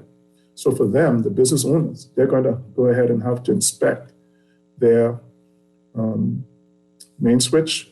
They have to look at the conditions of the main switch. Grounding is still important. Get a certified electrician to either test the grounding, and there are values they should be looking for. Typically, Ministry of Works now on a new inspection will want the grounding resistance to be less than 10 ohms. That's good. BPL as a unit, as an organization, we strive for getting our grounding systems under 1 ohm. So you want to be aware of that, the same kind of things. Of course, backup generation for business is going to be critical during a storm. So here, during these times, you want to be looking at your generator supply, making sure you've reached out to your vendors for backup fuel ahead of the game, because it is possible that you could be in an area in a critical business, like a grocery business, where electricity is essential to your survival and for securing your goods. So you want to make sure you have a backup generation capable to handle all the supply you'd go through or you would require in the aftermath of a storm. Yeah. Let me, if you would, we talked about residences and we talked about businesses. The whole concept of vegetation management, I think I heard Mr. Parker talk about, is so critical. Right. One of the things, we've done some tests, right? We've gone out into the neighborhood. We've done vegetation management. Poinciana tree and a coconut tree. You try it. Cut the limb off a coconut tree limb and watch how much time it takes to grow back. If you find coconut tree limb, and we've gone into some areas, people who really took us to town for touching the coconut tree, is the branches touching the limb, the power line. The branch itself can be very conductive. People don't understand that. If it goes across 2 lines, that area could be out. And if you cut that tree limb, it can grow back in about 6 months' time. So you could imagine BPL coming to you, cutting your tree limb, and then having to come back again in 6 months. It's just not tenable. And these things cause significant damage during a storm. It cause outages in areas. So I endorse what Mr. Parker is saying. Customers, to help yourselves and BPL, especially when we've gone through tree trimming exercises, make sure that your tree stays away from the line. And so what we have is a lot of demand, and BPL will not be able to maintain a 6-month cycle, right? So customers have to join us in ensuring that their vegetation stay away from your service line, from your trees, because these are the things that are going to impact and prolong outages. And so it has to be 2-part initiative with that aspect in terms of hurricane restoration. Right. Wow. We're getting a lot of questions here about this. What happens, though? I know we've talked about it before, but when there are issues and appliances and electronics are damaged, just what is the process if you can prove that this is a result of some fault with the electricity, nothing to do with your home, but with BPL? What is the process? What should people expect in situations like that? And how long reasonably should it take? Yeah. So this is a very key question. A number of customers talk about this from time to time. So the process says, if you have equipment damage and you think BPL is at fault, you would get a damage claim, pick one up from our main office, either in the mall or in Big Pond. Once that damage claim is filled out, you would have your a certified electrical company carry out an inspection of the device. And then in the damage claim form that you submit, you would go ahead and say to BPL, this is what happened on this day. This is the event. BPL then would investigate that. We would send out a team eventually to inspect the damaged items, but also to carry out an inspection in the main switch of your home, look at the grounding, look at our network. And based upon that, BPL response to the customer. A target timeline is about 8 weeks for a response to the customer. However, you would remember that we had a bit of backlog, particularly as it related to when COVID was in its heyday. We did not want to go into residences to either have staff be exposed to COVID or vice versa. But the target timeline is about 8 weeks. Now, one of the things that we have with our customers is somehow people say, hey, so we investigate that. In cases where we can confirm that BPL has been negligent, that claim will be settled 100% to the customer. Our workmen, whether they did something they shouldn't do or systems fail, and BPL can determine, hey, this is the case. The customers are awarded 100%. After that is prorated. Now, it's important to talk about this. Electrical surges are not just generated by the utility. Some of you at your homes will notice that if you have a refrigerator, for instance, or you have an air conditioner, watch what happens when that fridge sits for a while, or the air conditioner sits for a while, and it cuts in. Have you ever noticed that you see a light dip or blink? If you measure the starting current on a compressor, I did it with one of my refrigerators some time ago, put a device in it. A refrigerator under normal operating condition, when it's just running normally, it varies. I think I saw about 2 amps thereabouts, or about 2 amps. 2 or 3 amps, could be less for highly efficient refrigerators. The startup current my device monitored was 700 amps. So one of the things that you have during the startup process is you can see a dip in electricity. And the more modern electronic tend not to like that dip, those kinds of surges. So one of the things that is helpful is a proper, very good surge protector. But again, no matter how good your surge protector is, if your grounding system outside of your home is bad, then your surge protectors internally are not going to perform well. All right, so that's the question. How do you determine if it is a good surge protector, even if you have the proper grounding, as you mentioned? But what do you call? Are there certain types that you recommend, and do you need a voltage regulator as well, or what do you need exactly? Yeah, so there's some UL ratings. I would say to you, when you get a really good surge protector, it's going to cost you. So you see a power strip in some department store, and you say it's $9 or $20. When you look at them, if you look very carefully in the back, it tells you the amount of energy, and it says joules per something on the back of that particular surge protector. When you look at those ratings, the higher that particular category is, then the better your surge protector is. And so you have to do some study to get the right kind of device that you can that will take care of your sensitive electronic equipment. And you raise a good question. Imagine you have a very sensitive equipment that doesn't like to see surges. A good UPS, and some of them you have, I had one before, it will tell you what the voltage is in your particular home. But what it does is it takes the utility power, it'll keep your device on a battery supply equivalent to the voltage required, but it's separated from the utility supply. And so that if there's a momentary loss in utility, your electronic device does not see it. So I've known that some people have actually chosen those kinds of devices when they have sensitive equipment. But certainly, surge suppression devices, and you can have them on your main switches as well, I bought one locally. You have a couple of dealers who have them. That is tied to your main switch, so that if a surge comes, you want to ensure that surge does not come into your house at all to begin with. Let's talk about something else. This is a true-to-life one for me. My area sometimes seems to be prone to lightning for some time or whatever.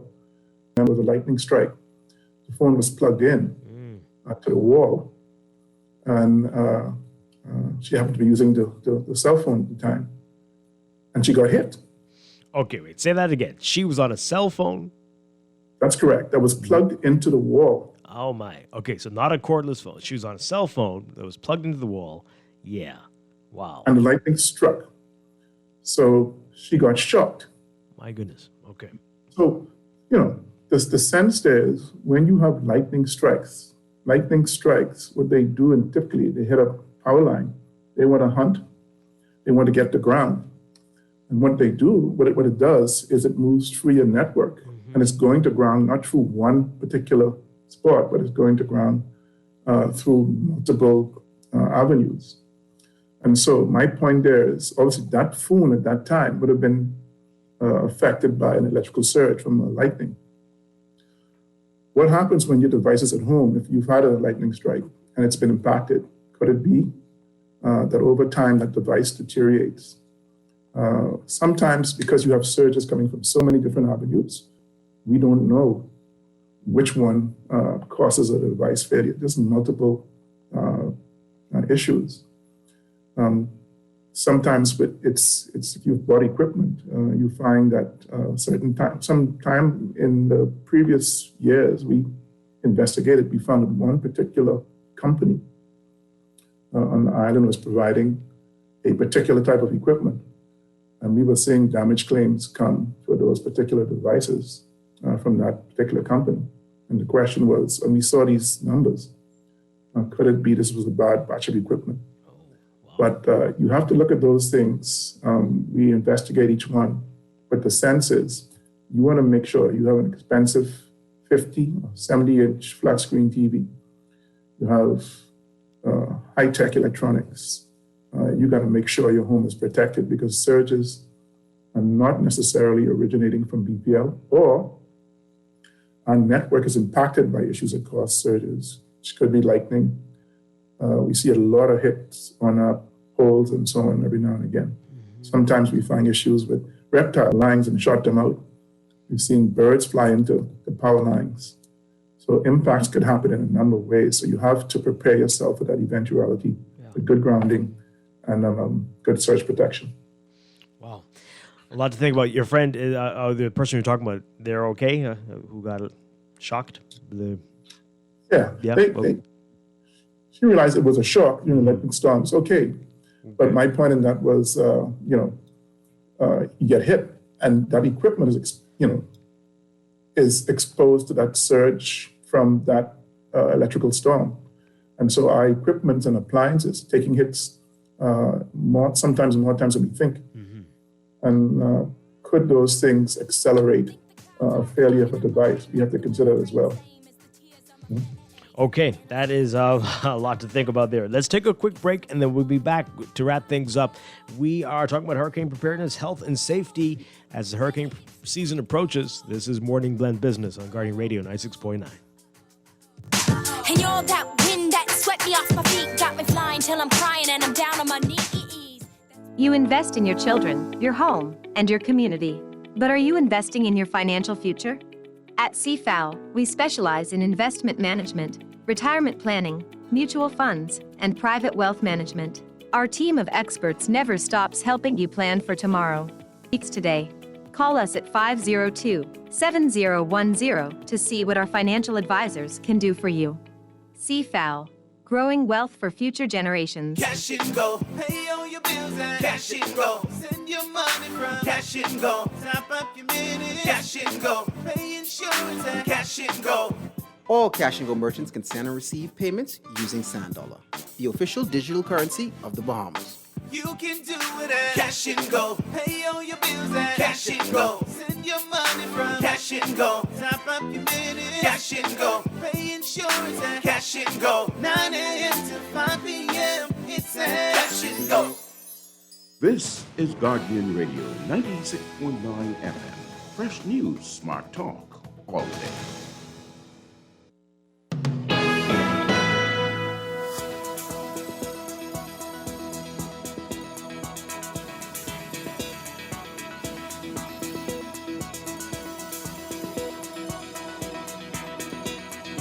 We've got your final look at weather for today. We've got a robust high-pressure system centered north of the area that will maintain fresh to occasionally strong winds, while a lingering frontal boundary will continue to generate unsettled weather across the southeast Bahamas. Small craft operators are advised to exercise or to remain in port, actually, and while beach goers are being advised all the water due to rough surf and dangerous rip currents. Boaters in the southeast Bahamas should be alert for possible waterspouts as well. For all areas today, forecast calls for variable cloudiness, warm and very windy conditions with scattered showers and isolated thunderstorms mainly across the southeast Bahamas through tonight.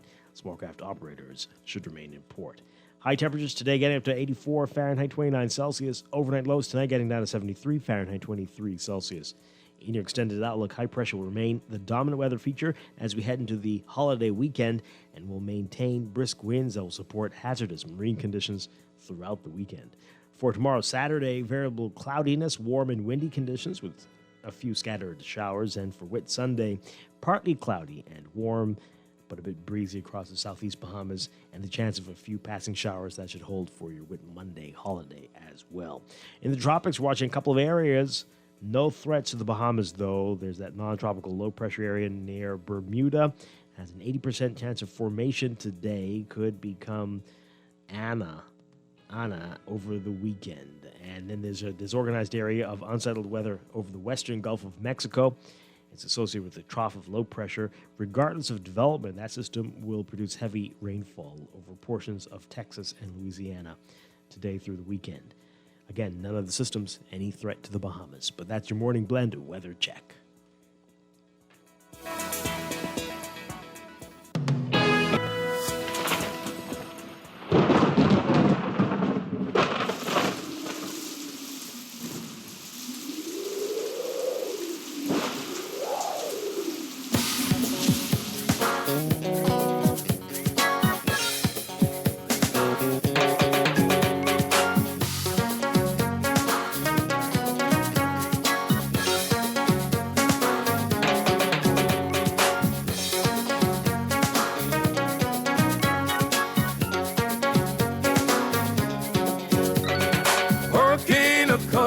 You better batten down. Hurricane a coming, it's so big and strong. Hurricane a coming, you better not delay.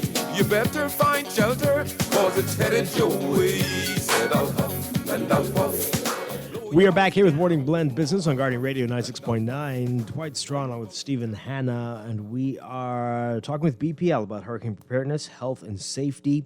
As we're just days away from the official start of the Atlantic hurricane season, we've got Quincy Parker, Chantel Nesbitt, and Sterling R. Moss with us. All right, Sterling had to leave us, yes? Okay, so I have a question. I'm just wondering, I know you all you're not in that business, but people do this, businesses have to do it, and many homeowners have chosen to do that.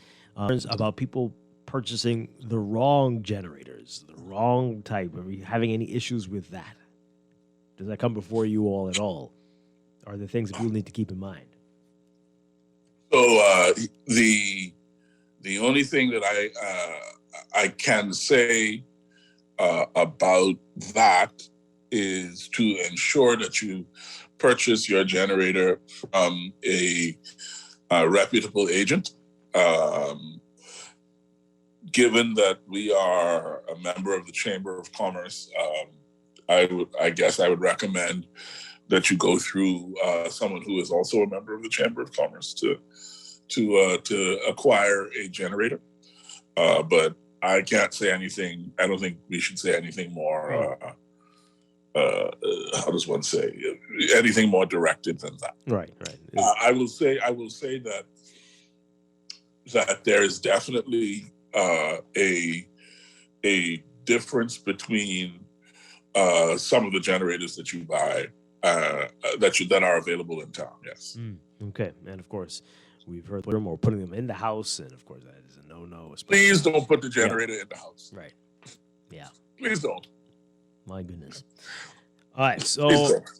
Do I say that again? Please don't put them in the house. Don't put them near the window, even near the bedroom window. Don't do that. That's very dangerous. We've heard too many horror stories. They don't end well as a result of that. Right. Okay. So, any other safety tips? Any other things that people need to keep in mind in our final couple of minutes here on the show today? The only thing that I would say is that safety is a state of mind, right? It's not really, it is more about how you think and how you approach the upcoming situation.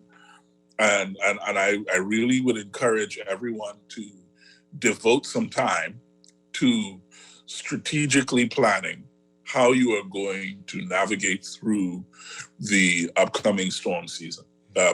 Because if you, oh Lord, I do not wish to be overly dramatic, and I do not wish to be corny, but if you fail to plan, of course, you understand what I'm saying. Yeah. And I think that more than anything, where people fall down is that they just didn't have a plan. Mm-hmm. They try to do it by the seat of their pants. And I'm talking about me. I'm a seat of the pants kind of guy. But when it comes to something like dealing with a storm, I have accepted that a good, solid plan that is written down, that everybody in the family is familiar with, or that everybody in the business is familiar with, that everybody knows this is step 1, this is step 2, this is step 3, that I believe that is a way of saving time and possibly a way of saving lives. And we go through this almost every year. We really should be experts at this. We live in Hurricane Alley, but Yeah. we live in Hurricane Alley. You understand what I say? Yeah. It's very They call it sad. Hurricane Alley, and we live here. Yeah. So if anyone should be able to deal with these things, it's us. We had a whole man ride out a whole Category 5 storm tied to a tree. So obviously, we do know what we're doing when it comes to this thing, but the challenge is just the sheer amount of goods, of life, of health that we could prevent just by good planning and sticking to a good plan is mind-boggling. Yeah, absolutely. Quincy Parker, well said. Chantal Nesbitt, I think you're still there. Are you there? Yes, I am still here. Yes. Any final word from you? Yeah, so just following on from what Quincy is saying, we do look out for the safety of the employees. I mean, that's primarily my job, but we do also encourage them to be safe at home as well. We do provide tips on, letting them know how to be safe at home because, safety is all of our responsibility. And we always want to make sure that, we come out, better on the side of this. So any incident or any storms that may be coming our way. So we do continue to encourage them. We do have reminders. We do have, constantly talking to persons about how to be safe and, at work and at home. Absolutely. And again, folks, Quincy said it over and over and over. Don't, please listen. The tree situation, the vegetation situation, it is up to you. It's up to us to deal with that. Let's deal with that now before the storm is right on us. And keep that up, that going throughout the season. Amen. All right. Thank you both again, Chantal Nesbitt, Quincy Parker, and to Sterling, who had to leave us, Sterling Moss. Thank you very much, Quincy. Thank you. Appreciate it. All right. Indeed. And Stephen Hanna, thank you. Thank you. Have a great weekend, everybody. Be safe. Monday's a holiday. We're back on Tuesday with more Morning Blend and Morning Blend Business right here on Guardian Radio 96.9. Enjoy, everybody. Stay tuned for 8 o'clock with Aaron Green coming up next.